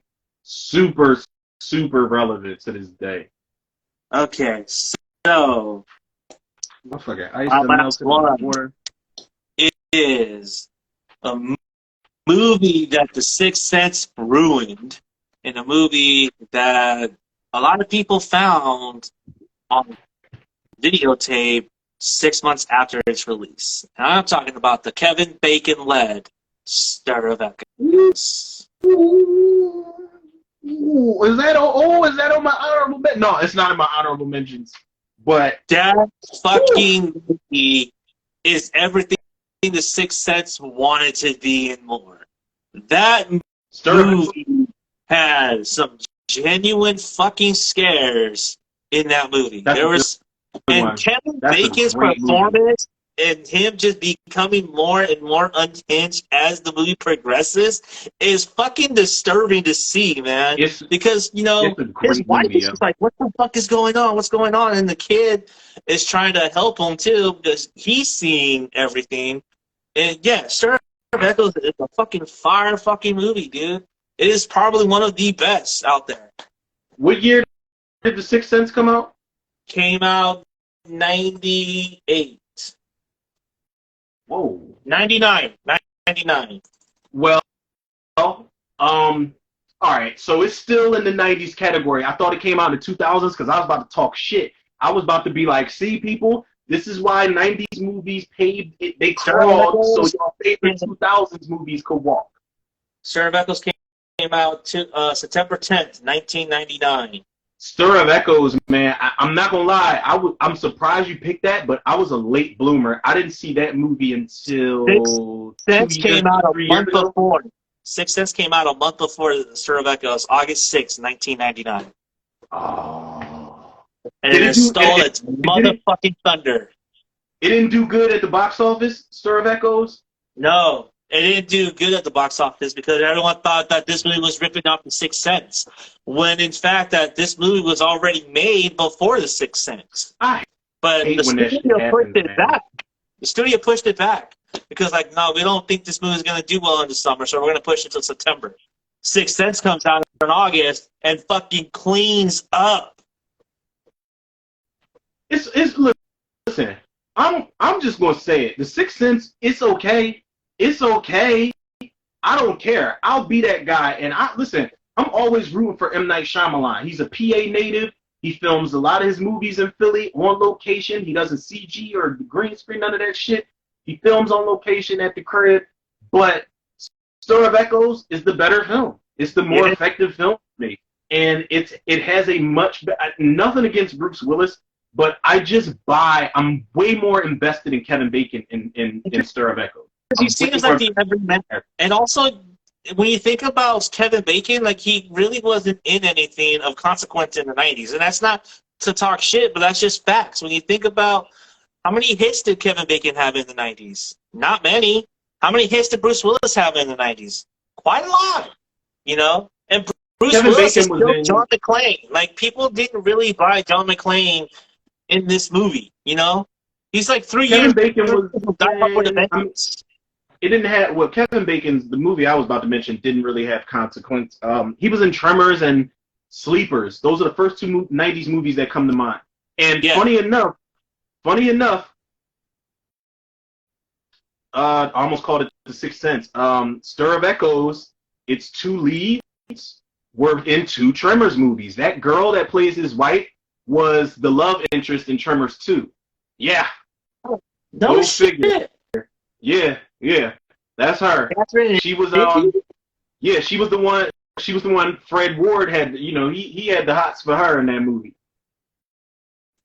I'm pretty sure that's her from Tremors 2. Let me see. Is it her? Wait, is it her? I want to say that's her. No, wait. Nope, it's not. I don't think that's her. The girl, all right, okay, I got it wrong. The chick that plays his wife is the one that plays Miss McKay in D2 The Mighty Ducks. That's who plays his wife. I had that all wrong. Here I am spitting fucking lies on RNZ Live. I was like, oh my God.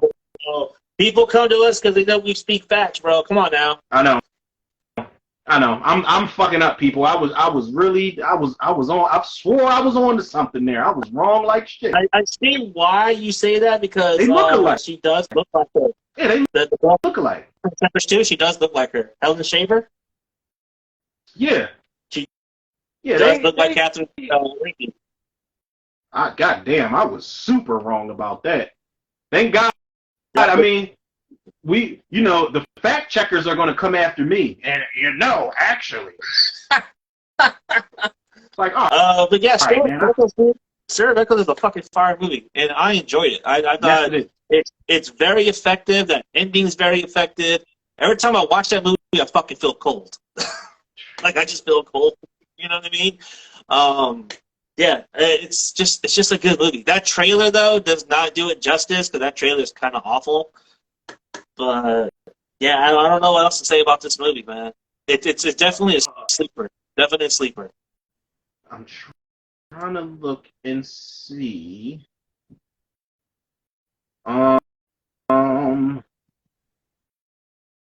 Yeah, as far as Consequence goes, I'm not really sure. A lot of these Kevin Bacon movies of the 90s I haven't seen or either don't remember. Trust me, I don't think anyone remembers. Flatliners? I don't know. Flatliners?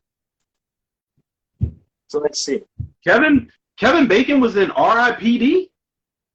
I guess so. Johnny's like, I ain't see that shit.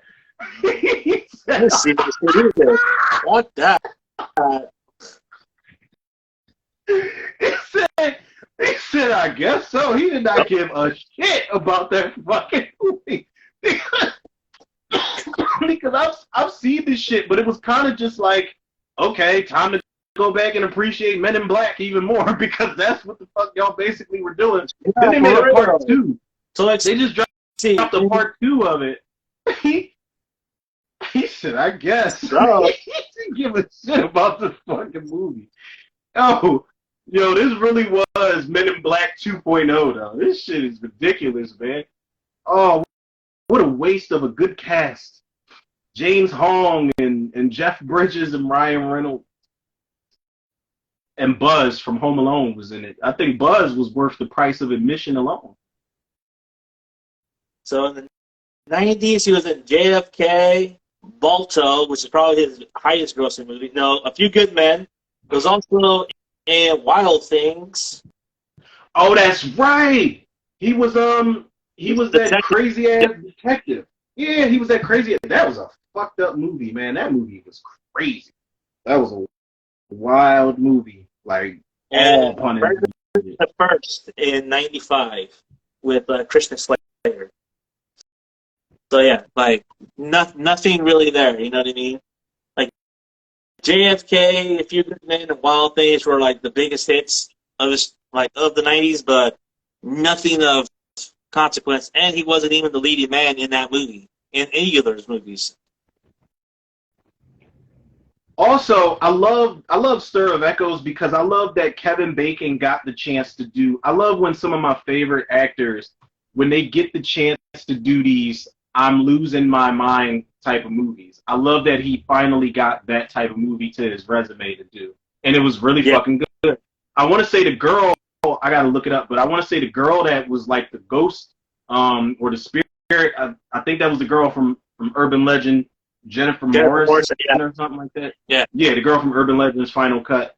Ooh, I almost put that on the list, but that shit came out in like the 2000s. Like, it came out in like 2000, 2001 or something like that.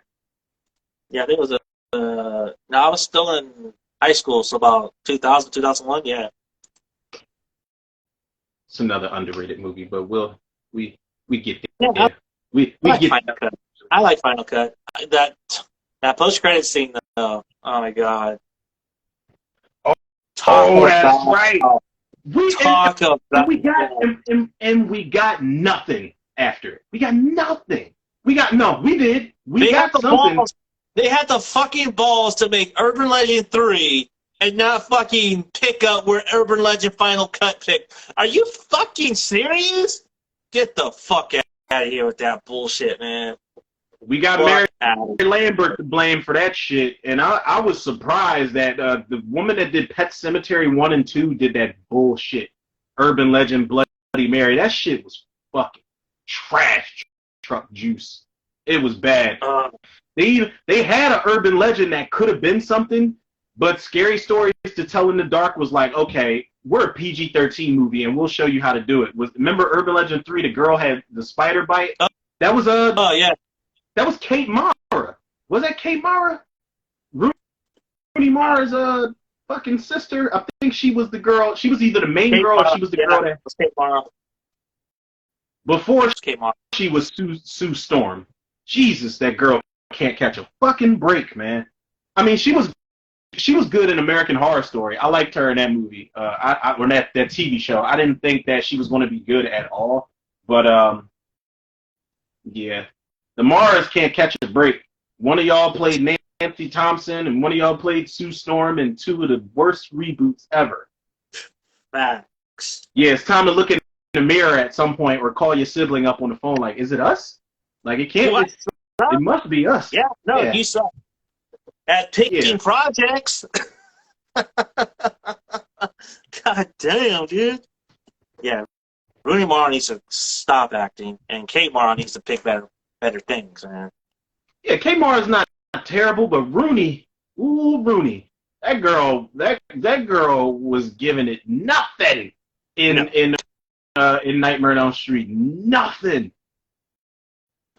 You're playing one of the most iconic final girls of all time. You have an opportunity to put your spin on this shit, and she's literally in the right.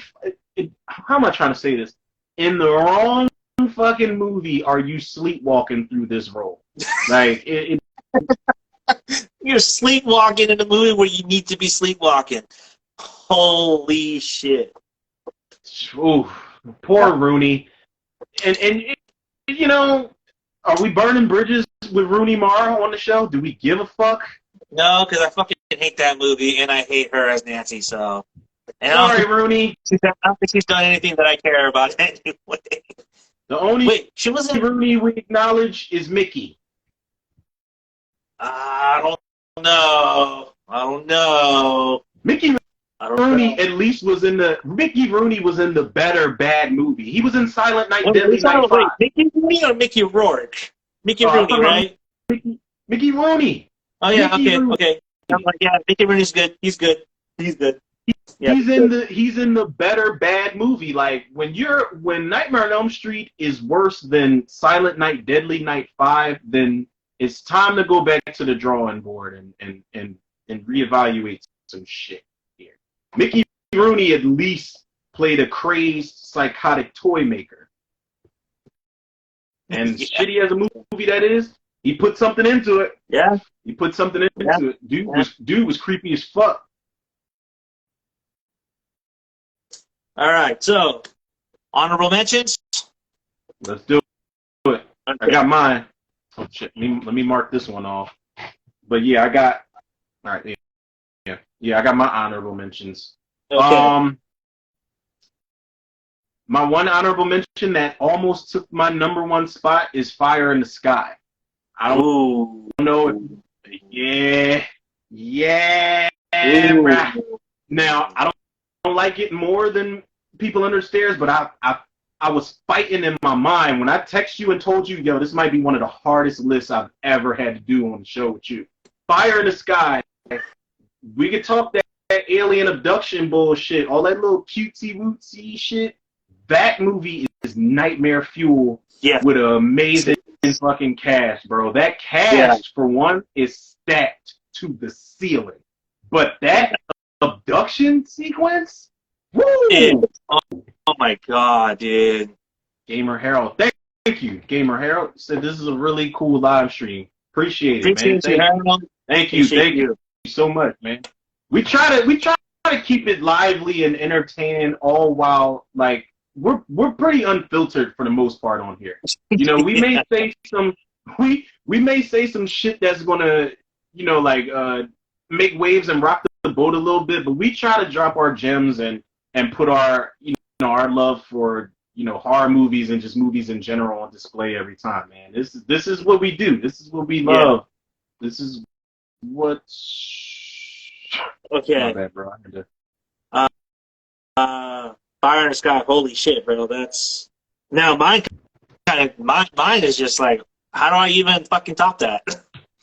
How do I top that? I can't, because that's actually, that would have, honestly, if you would have had that as number one, I don't think I would have fucking batted an eye. I was like, yeah, fucking absolutely. That's my like, Travis Walton, you watch his interviews, he looked like he'd been abducted by aliens. That motherfucker seen some shit, yo. Have you seen the real guy's interviews? Like the guy that faced that. Yeah. And it's I wonder, what he say in Half Baked? He said, I believe him, yo. I believe him, yo. I do, man. I genuinely do. So that's one of my honorable mentions. I'm gonna work my way down. Fallen. That was close to being number one. That was right there next to Start of Echoes. But I think Fallen's a fucking massively slept on possession movie that people do not give credit, because people consider it to be a cop movie more than a horror movie. Dude, that movie is a horror film. And that movie's a fucking fire movie. That's a fire fucking movie. I feel like Denzel did that movie because, for the uninitiated, Denzel turned down the Brad Pitt role in Seven. He said he didn't like the script. He said he liked the script, but I feel like that was like his redemption. He got his psychological cop thriller horror movie. And Fallen is, that's another cast that's stacked to the ceiling too. Love that fucking movie. I don't know if that movie would be the same with Denzel. Because you know who they originally wanted? It was going to be Denzel and Sylvester Stallone. In Seven? Yeah. Stallone was going to play Somerset, and Denzel was going to play Mills. I thought it was going to be him and Morgan Freeman. That's why I was always on board with it. I don't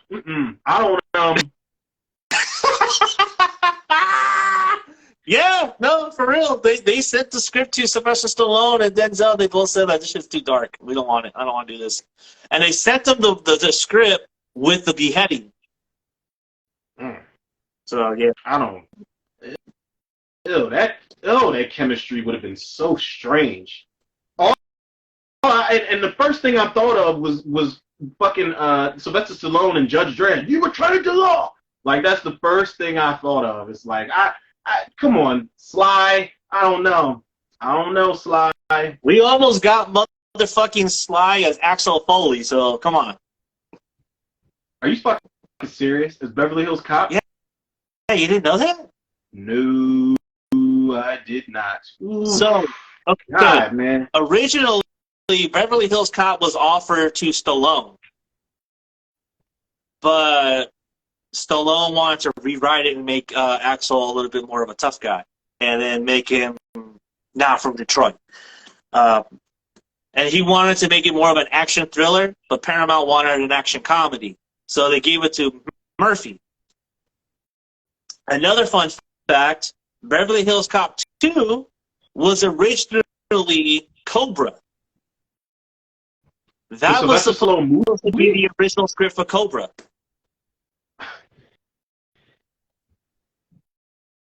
Wait. I got it backwards. Cobra was the original script for Beverly Hills Cop. That was the original script. Oh, okay. That was the original script. I'm probably about to piss a lot of people off when I say I've never seen Cobra before. Really? You never seen Cobra? That's interesting. Now the big slide. It's a couple Stallone movies I haven't seen, man. Like, to keep it a bean, there's a lot that people are just going to be like, you call yourself a fucking movie buff? That's funny though. That is. I wish that person I was not really chirping back and forth with on Instagram, but kind of low-key debating about this race swap thing. And somebody said something to me, oh, well, you wouldn't like it if they race swapped Beverly Hills Cop.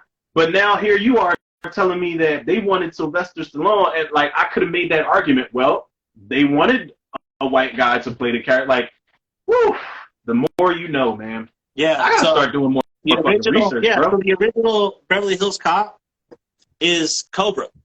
That's Cobra. So the script that Stallone rewrote for Beverly Hills Cop is Cobra. He actually made it into Cobra. So yeah, I love finding out about, you know, like characters that were ultimately played one way that started off with no particular like race in the script.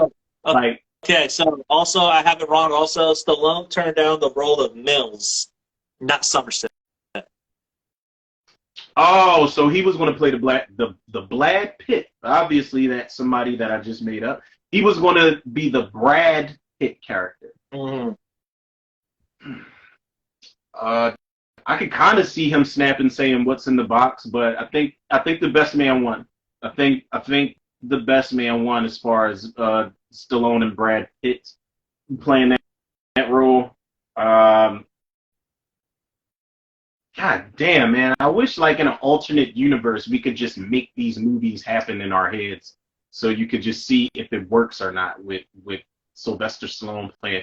But I'm wondering, would Gwyneth Paltrow still be playing his his wife? I doubt it. I'm curious as to who they would have to play his wife. Like, would it be Sandra Bullock? I would hate to see her. No, I only said that because of Demolition Man, but I think I can deal with Gwyneth Paltrow getting her head taken off in a movie. If they did that to Sandra Bullock, I'd be crushed. I'd be heartbroken if they did that shit to her. Sandra Bullock's too much of a sweetheart. Nothing against Gwyneth Paltrow. We would love to have you on the show because we need to discuss that plot hole in Iron Man 3. So let's see. I'm trying to look and see. Yeah, so it looks like Somerset was always going to be Freeman. Oh.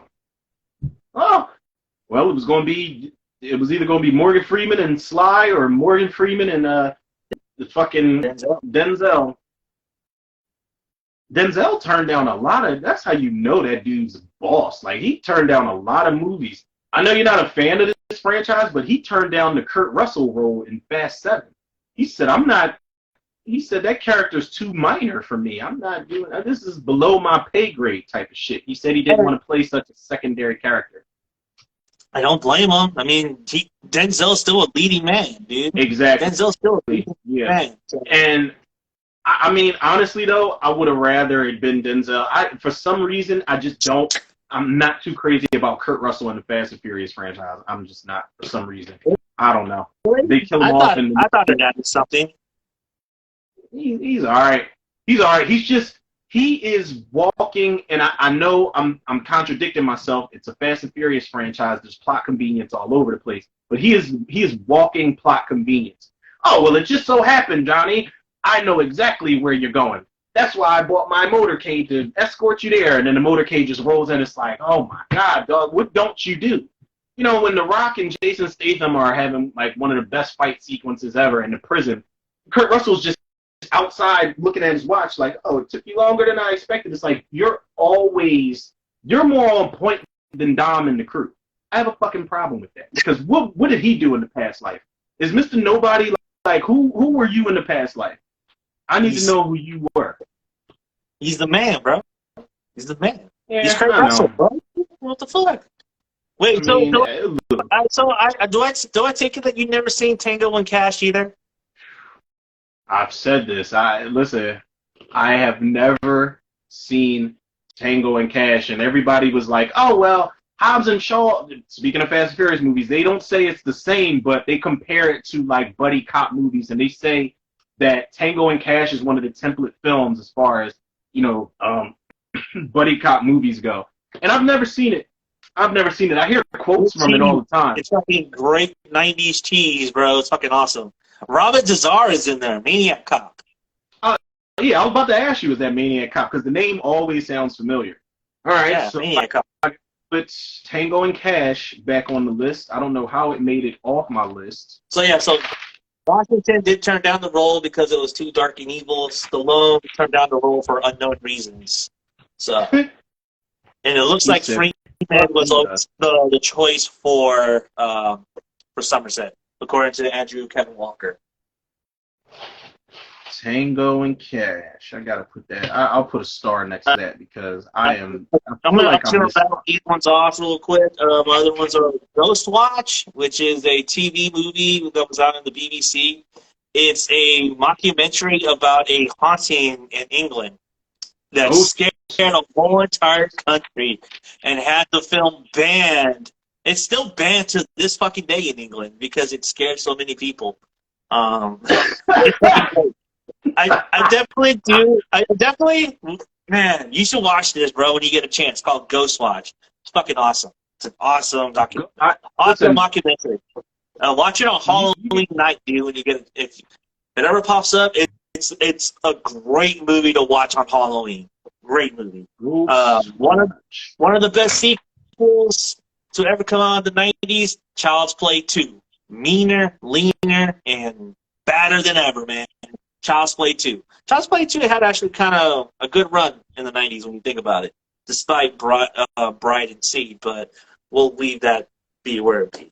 And Audition, Takashi Miike, Audition, scared every single man in the world.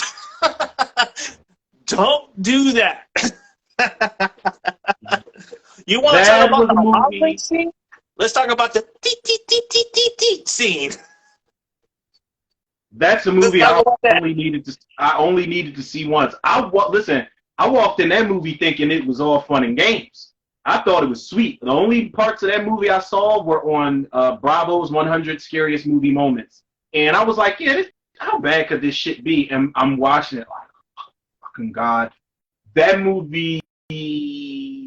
I don't think I would go back and watch it. I don't feel as strongly about that movie as I do about Martyrs, but it falls in the category with Martyrs as far as movies I will only probably watch once. The only way I'll watch Audition again is if somebody around me wants to watch it, and I'll sit to watch their reaction.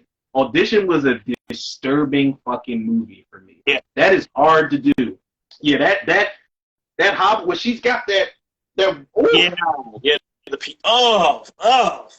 And the guy at the piano, what the fuck was that about? The guy with the nubs and shit? Yeah. That was her first victim.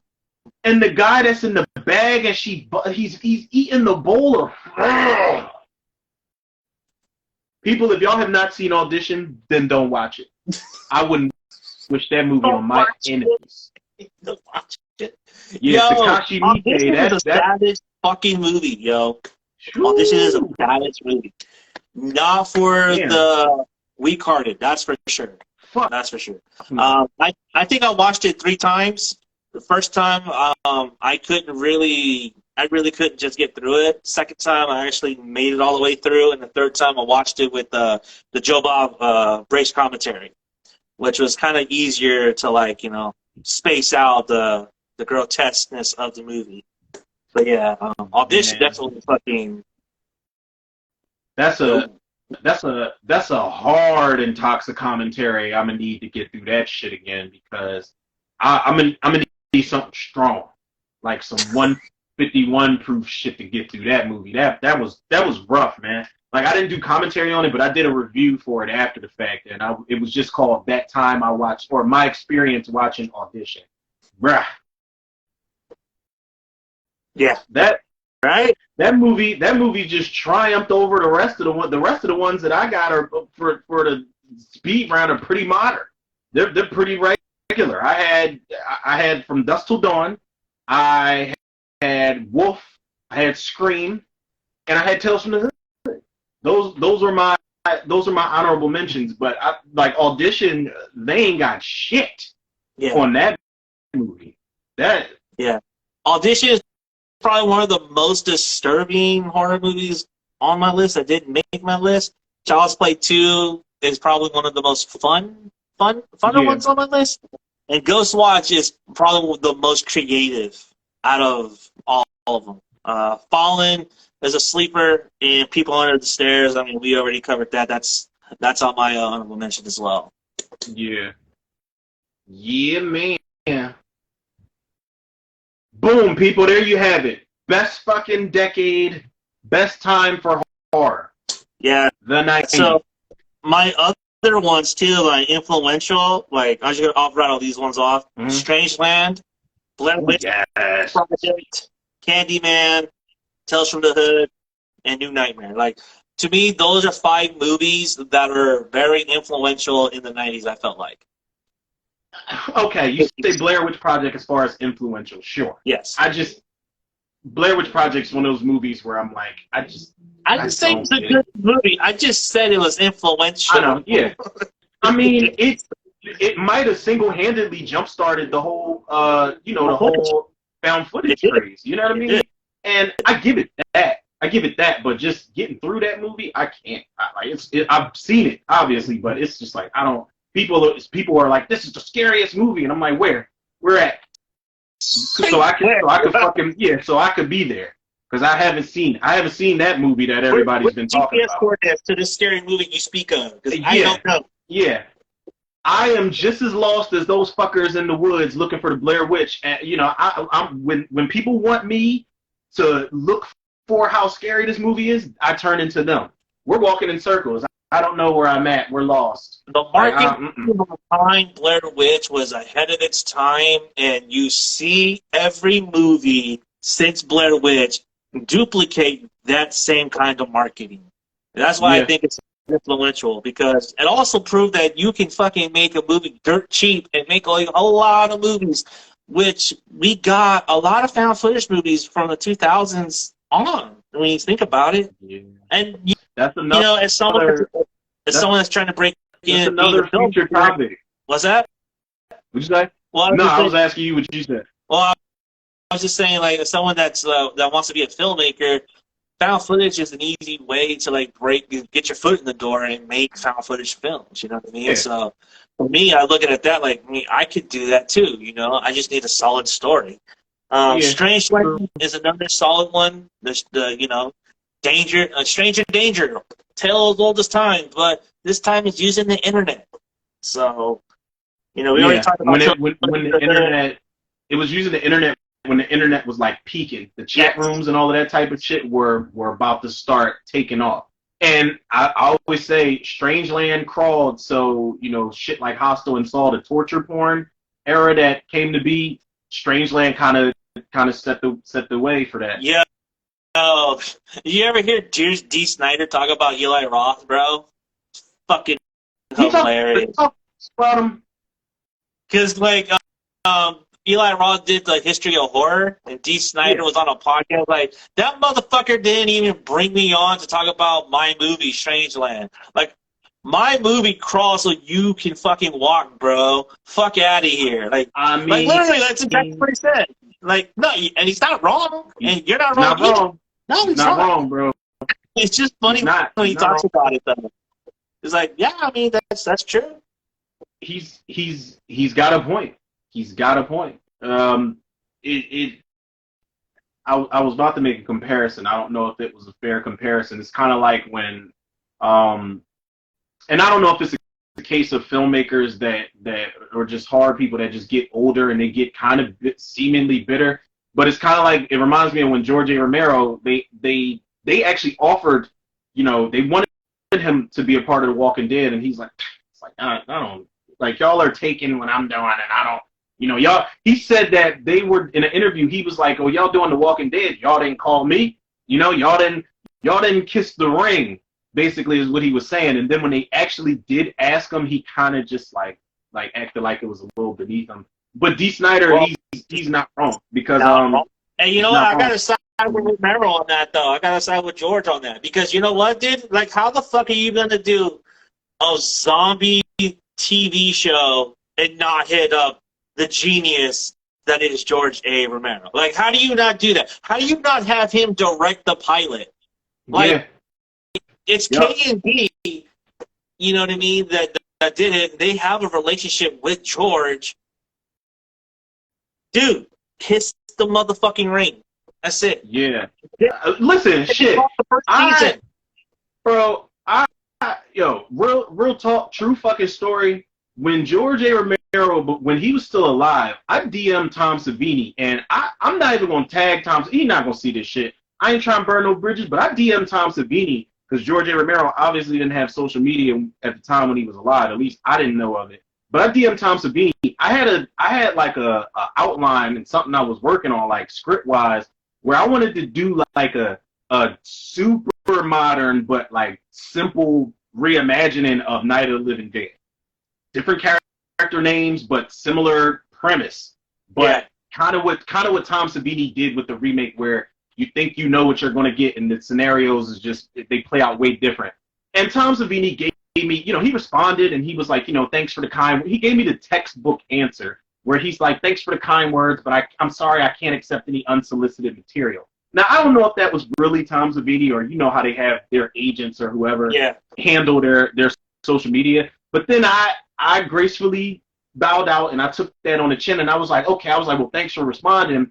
You got anything upcoming that I can look forward to? And I think he said either it was season 1 or season 2 of Dust Till Dawn was going to come out soon. It was around that time.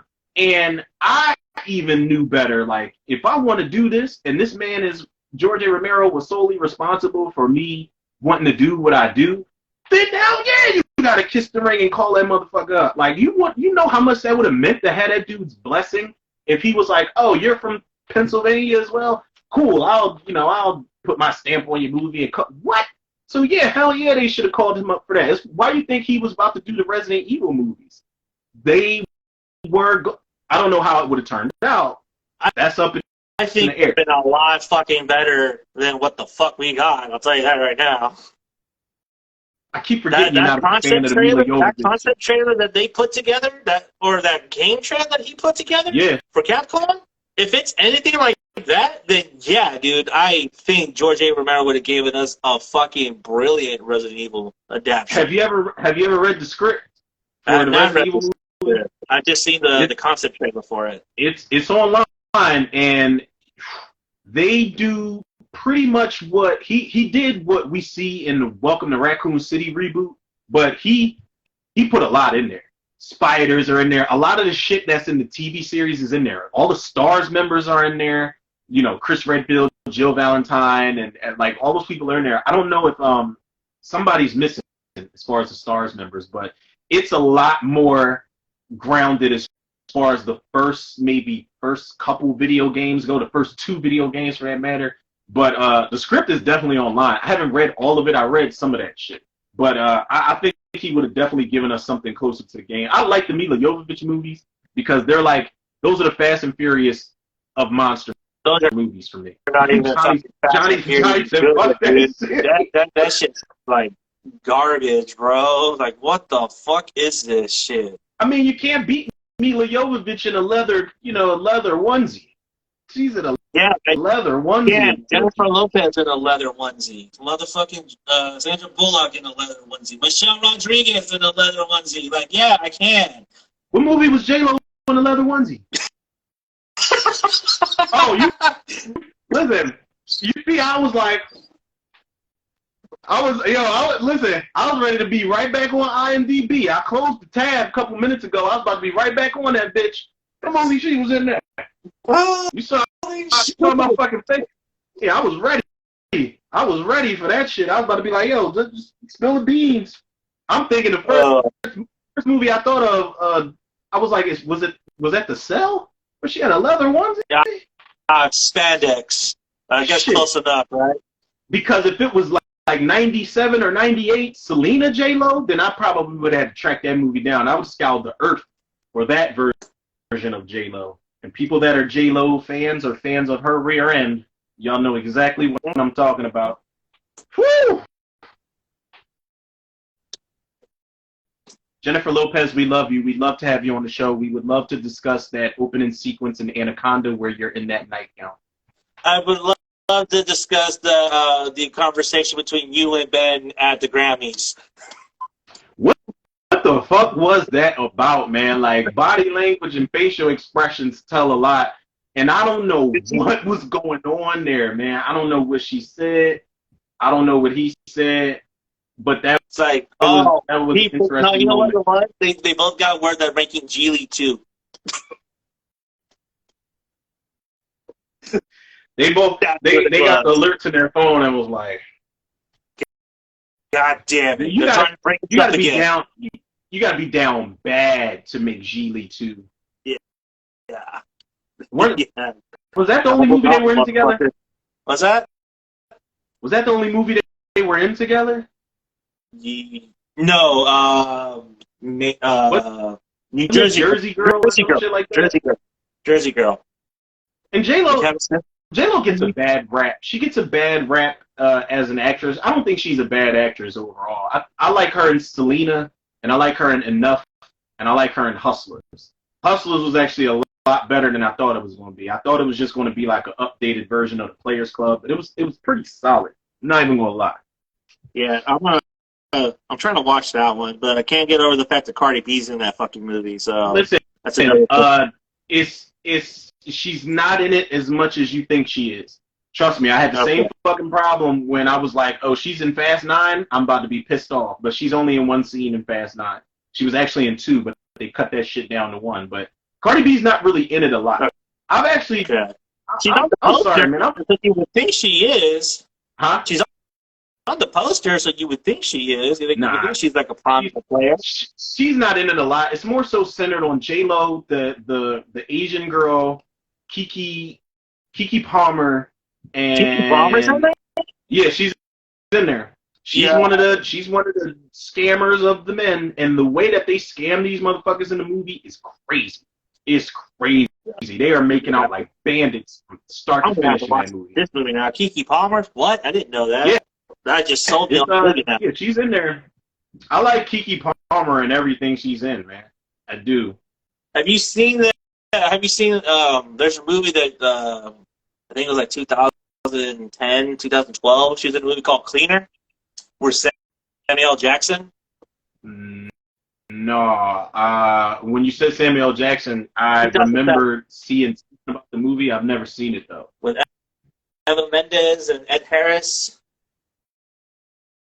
Sam Jackson played a guy that comes in and cleans up dead bodies and shit. He goes to the house and cleans up a dead body, and he gets trapped up in a conspiracy. Oh, Eva Mendes is in here, huh? Mm-hmm. Let me pick up my bottom jaw for a second. God damn it. Okay, Rennie Harlan. Let me say this about Rennie Harlan, man, because this is bothering me. I'm about to put this on the watch list, The Cleaner, because I like this cast here. Fucking Ed Harris alone and Robert Forster. Mark Macaulay, who plays a goon in every movie he's in. Mark Macaulay was in Passenger 57. Yeah, he was the guy that just kept changing outfits and shit. God damn it! What was I going to say? Oh, Rennie Harlan, man. It's funny you mentioned this movie and Rennie Harlan directed it. Real quick, man. We don't have to get too much into this because I know we got to wrap this up in a little bit. Rennie Harlan directing The Strangers? Three of them? I don't know, bro. Yeah, I thought that was a fever dream, but then I woke up and realized, nope, this shit's really happening. It's really happening. I don't like it. I don't trust it. Yeah. A lot of people hate it. But you like Deep Blue Sea, bro, so I don't know, you know. It because it's Deep Blue Sea. It's a bunch of fucking like Elizabeth Banks wants to make Cocaine Shark, but if you go back and watch Tommy Wiseau beat her to the fucking punch already. What happened? Tommy Wiseau beat her to the punch already. Oh my God! Did you see that fucking trailer for that bullshit? Oh, and I watched it, and I was like, you know what? Let me give this the benefit of the doubt, because Tommy Wiseau is a genius in his own mind. So let me give it the benefit of the doubt. And then when I was watching the trailer, I'm like, hold up. Is this a boxing movie in disguise as a shark movie? Because I'm seeing a lot of boxing. But then when you see that fucking shark, Ooh. Awful. Tommy Wiseau, he's got to get put down. He's got to be stopped. He's got to be stopped. Let's see. Rennie Harlan has done Mindhunters. That's underrated. Fuck. Have you seen that? Yeah, it is actually. And that's actually a really great cast. That's a really good cast. Really, yes, it is, man. He did The Dream Master, probably one of my personal favorite Elm Street movies. He did Driven with Sylvester Stallone, where he plays the Formula One race driver. Die Hard 2, Long Kiss Goodnight, The Covenant, Skip Trace, Prison. Covenant. The male version of The Craft. The Covenant with the Warlocks. Four young men who belong to a New England supernatural legacy are forced to battle a fit power long thought to have died out. Sebastian Stan's in this. Tyler Kitsch. Yeah, that's that movie. That fake ass. That ain't nothing but a gender swap version, fucking corny ass knockoff with a Craft. That shit is The Craft with a bunch of frat boys in it. That movie is ass. That movie is garbage. And it's a lot of like Sebastian Stan and Taylor Kitsch, like, and even Lauren Ramsey's okay. Jessica Lucas, like, the cast is okay for the time, but that movie fucking sucks. And it was somebody who was trying to sell me on it, like, oh, well, the movie's okay. And I'm like, no, you just like it. It was a female. And it's like, no, you just like it because it's a bunch of frat boys with their fucking shirts off that remind me that I need to go to the gym. Nah, fuck that movie, man. That movie's garbage. I remember I gave it a chance, and I'm like, okay, the tone of it is great. The tone of it's very dark and atmospheric, but the movie just fucking sucks. I liked it better when it was called The Craft. Fuck out of here. Fucking. Oh, so before we start wrapping up, I gotta know: have you watched any of those movies yet? Bone Tomahawk.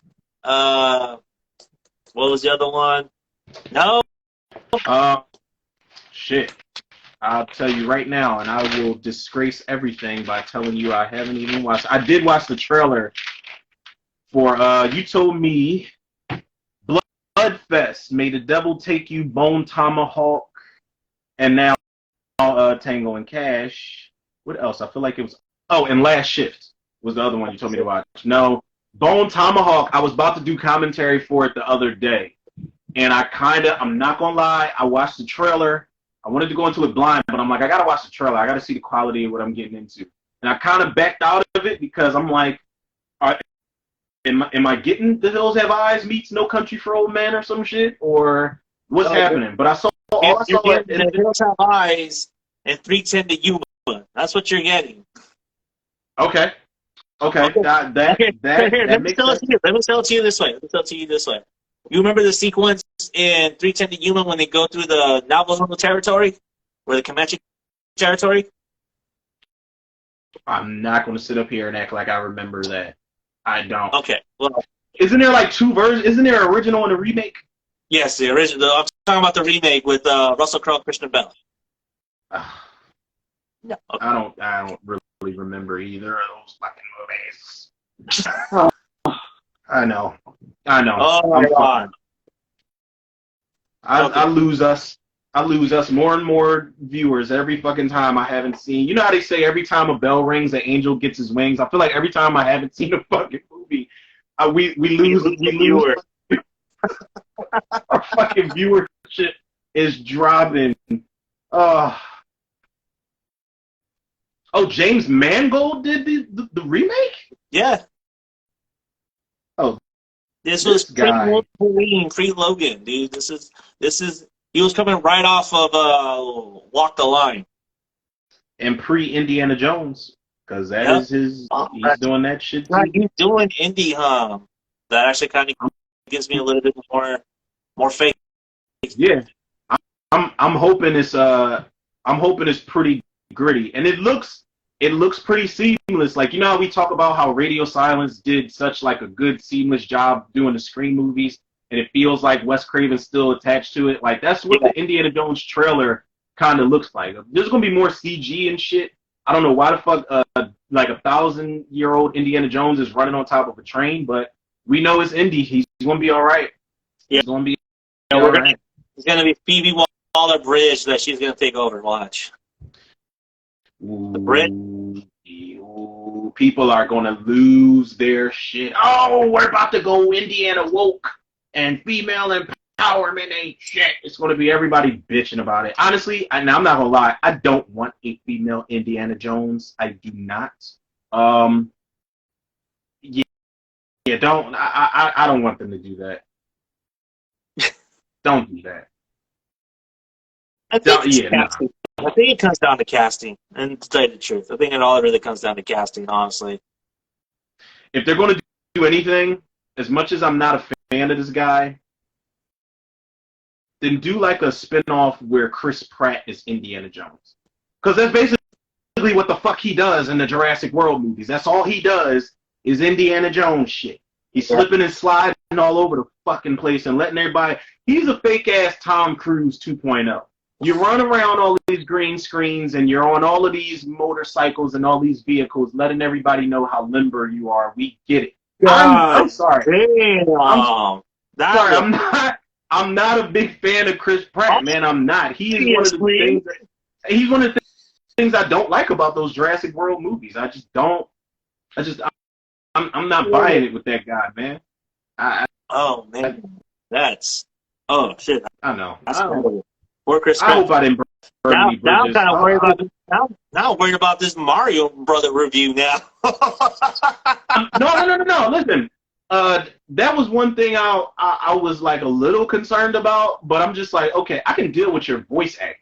I can deal with that, and I don't even mind that he doesn't sound like the classic Super Mario that we know. He's taking liberties with it, and he's making it into his own, into his own character. I can deal with that. I can deal with him in Indiana Jones, or not Indiana Jones. God damn it! I can deal with him in I can deal with him in Super Mario Brothers. I can deal with him in Super Mario Brothers. Romero confirmed. Chris Pratt, Indiana Jones. He can deal with it. Listen, yeah, because all you need, give him a whip in all 3 Jurassic World movies, and that's what you got. Give him a whip and a fucking fedora. All he had to do was steal it from Sam Neill. He was basically stepping on Sam Neill's toes in a lot of the fucking scenes they were together in. It's just not. The disrespect. Not show Sam Neill some fucking respect, yo. Not a big Chris Pratt guy. In the Mouth of Madness. How the fuck did we forget In the Mouth of Madness? God damn it. Are we going to lose more viewers if I say I've never seen that one too? You never seen? No, you might lose me though. I'll tell you that. What the fuck? All right. Bro, no bullshit. Where's this at? Literally. Yup. No bullshit. That's on my list, man. It's at the bottom, but it's on my list. Because everybody was telling me, like, never saw it, Sam Neill, and this, that, and the other. Yeah. One of Sam Neill's underrated performances, man. I'll tell you that right now. I know I've disgraced John Carpenter. That's a John Carpenter movie, right? Yup. Tribute to I've disgraced John Carpenter. Stephen King. Yeah, I am fucking up. I know. Listen, that's not even my watch list is disrespectful, man. People would be very surprised at the shit I haven't seen. It's disrespectful. It really genuinely. I feel like I'm fortunate because I feel like I see like a lot of movies. Like I watched a lot of movies when I was younger when I wasn't supposed to. I was like, because my parents just didn't care, and I was just like, oh here, just rent me whatever. Like yeah, here you go, just watch that. Shout out to the parents that let us watch that shit. I watched all kinds of shit I wasn't supposed to watch as a kid. And I'm paying for that shit now because my daughter, she doesn't watch everything, but her horror is, she almost gotten, her, this was years ago. She was in school and one of her teachers was like, yeah, for some reason she wanted to play Killer Clowns from Outer Space with her classmates. I was like, and her mom's just like, with the fucking, yeah, this is because of you type of face. And Yeah. That's fucking awesome, bro. That's awesome. I'm sorry, but listen, this the thing. This and people, let me assure y'all, man. Because I've gotten flack from somebody close to me. I'm not going to say their name, but somebody close to me, I've gotten flack where they were like, "You let your daughter watch horror movies. You're letting her watch people commit acts of murder." But I'm like, my daughter doesn't watch every horror movie, but the horror movies that she does watch, she'll go on fucking YouTube and she'll watch how they do the practical effects. She does the same shit that I did when I was a kid. I want to know everything. Like, I think Scary Stories to Tell in the Dark is decent for kids to watch. Like, they made it for kids and adults. Should have been rated R, but they played it safe.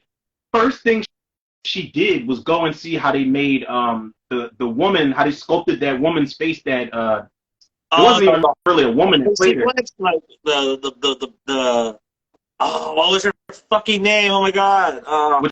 Which one? The hospital, right? Oh no, not the one that looks like Roseanne Barr. We're not that one. We're not talking about that one. We're talking about the one where she lost her toe, her big toe, and her face is all skeletal and shit. Yeah, I know that motherfucker looks like Roseanne. You can't say that it does not. That was Roseanne. That was Roseanne looking for a hug in that fucking hospital after her show got canceled. Fuck out of here. Fuck Roseanne. Yeah. Sorry. Yeah. I'm sorry. Actually, I'm not. That was Roseanne Barr in need of a hug. I'm gonna cut that and I'm gonna put the fucking thing by side comparison.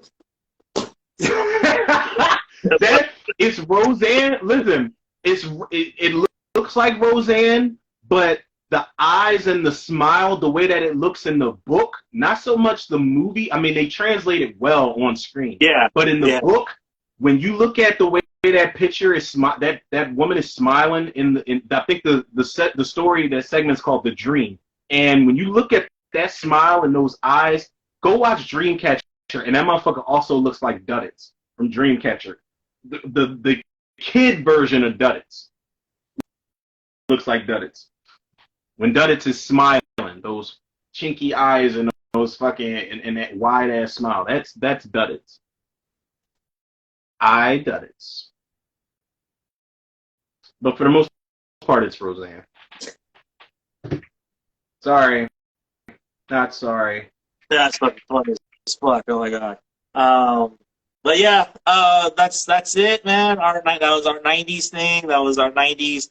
That was our love fest for the 90s. Seriously. That was a good list too, man. We had some good fucking mentions in this one, man. Yeah. And I feel like we didn't really get into like the nitty gritty of it too, man, when you think about it, but still a solid fucking list though, man. Definitely go check out all those movies that we recommended. If you guys want some like really cheesy shit, go watch Ticks, go watch Mosquito. You will not be disappointed. Ooh, Mosquito, R.I.P. Gunnar Hansen. Yeah. I rewatched that, man. That's fucking awesome movie. Awesome movie. And he even gets to mow down mosquitoes with a chainsaw.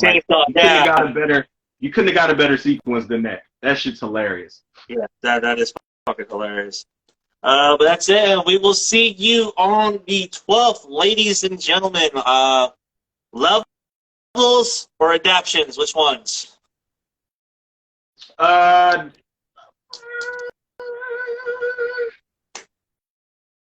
We could do adaptions and maybe do the levels as like I would have to dig way deeper for the levels list than I would have to do for the adaptions. I mean, we could do both, or we can narrow it down and do a hybrid, whatever. We can figure it out. We got time. Yeah, we got time to figure it out. Adaptations, though, I'm kind of itching for adaptations because there is one that is going to get skewered on my list, and it's not Super Mario Brothers. Trust me, it is not Super Mario Brothers. That movie's safe in comparison to the one. Really? No, I have to really look and think about this one. I can't really call like the many video game adaptation movies that I really enjoy, honestly. So my worst probably be like 20. My best would probably be like 3. I can only think of maybe. I can only think of 2 right now that I really like: Street Fighter and Mortal Kombat. That's it. Yeah, for sure. I already know my worst, and it is like Super Mario Brothers is safe in comparison. Mortal Kombat Annihilation is safe in comparison to my worst video game adaptation number ever. one. Holy shit. That one, I'm just going to hit on that. Mortal Kombat Annihilation, at least I can enjoy it as a guilty pleasure. It's stupid fun. But the one I got, I know that motherfucker's in my crosshairs as we speak. I can't wait. It's going to get the business. You see how I talk about like Halloween Resurrection and we're going to get a fucking Tony Moran rant. We're gonna get that. Listen, we're gonna get that. We're gonna get that, man. I'm ready. Let's fucking go. Yeah, it might be. It might be along the lines of a Tony Morant, if not Halloween Resurrection. Either way, it's gonna get dark for this one. I already know. I know exactly what I'm picking. I do. I ain't gonna say shit. All right. Well, they're counting me down. So till then, we will see everybody on the 12th on a normal day. So thank you for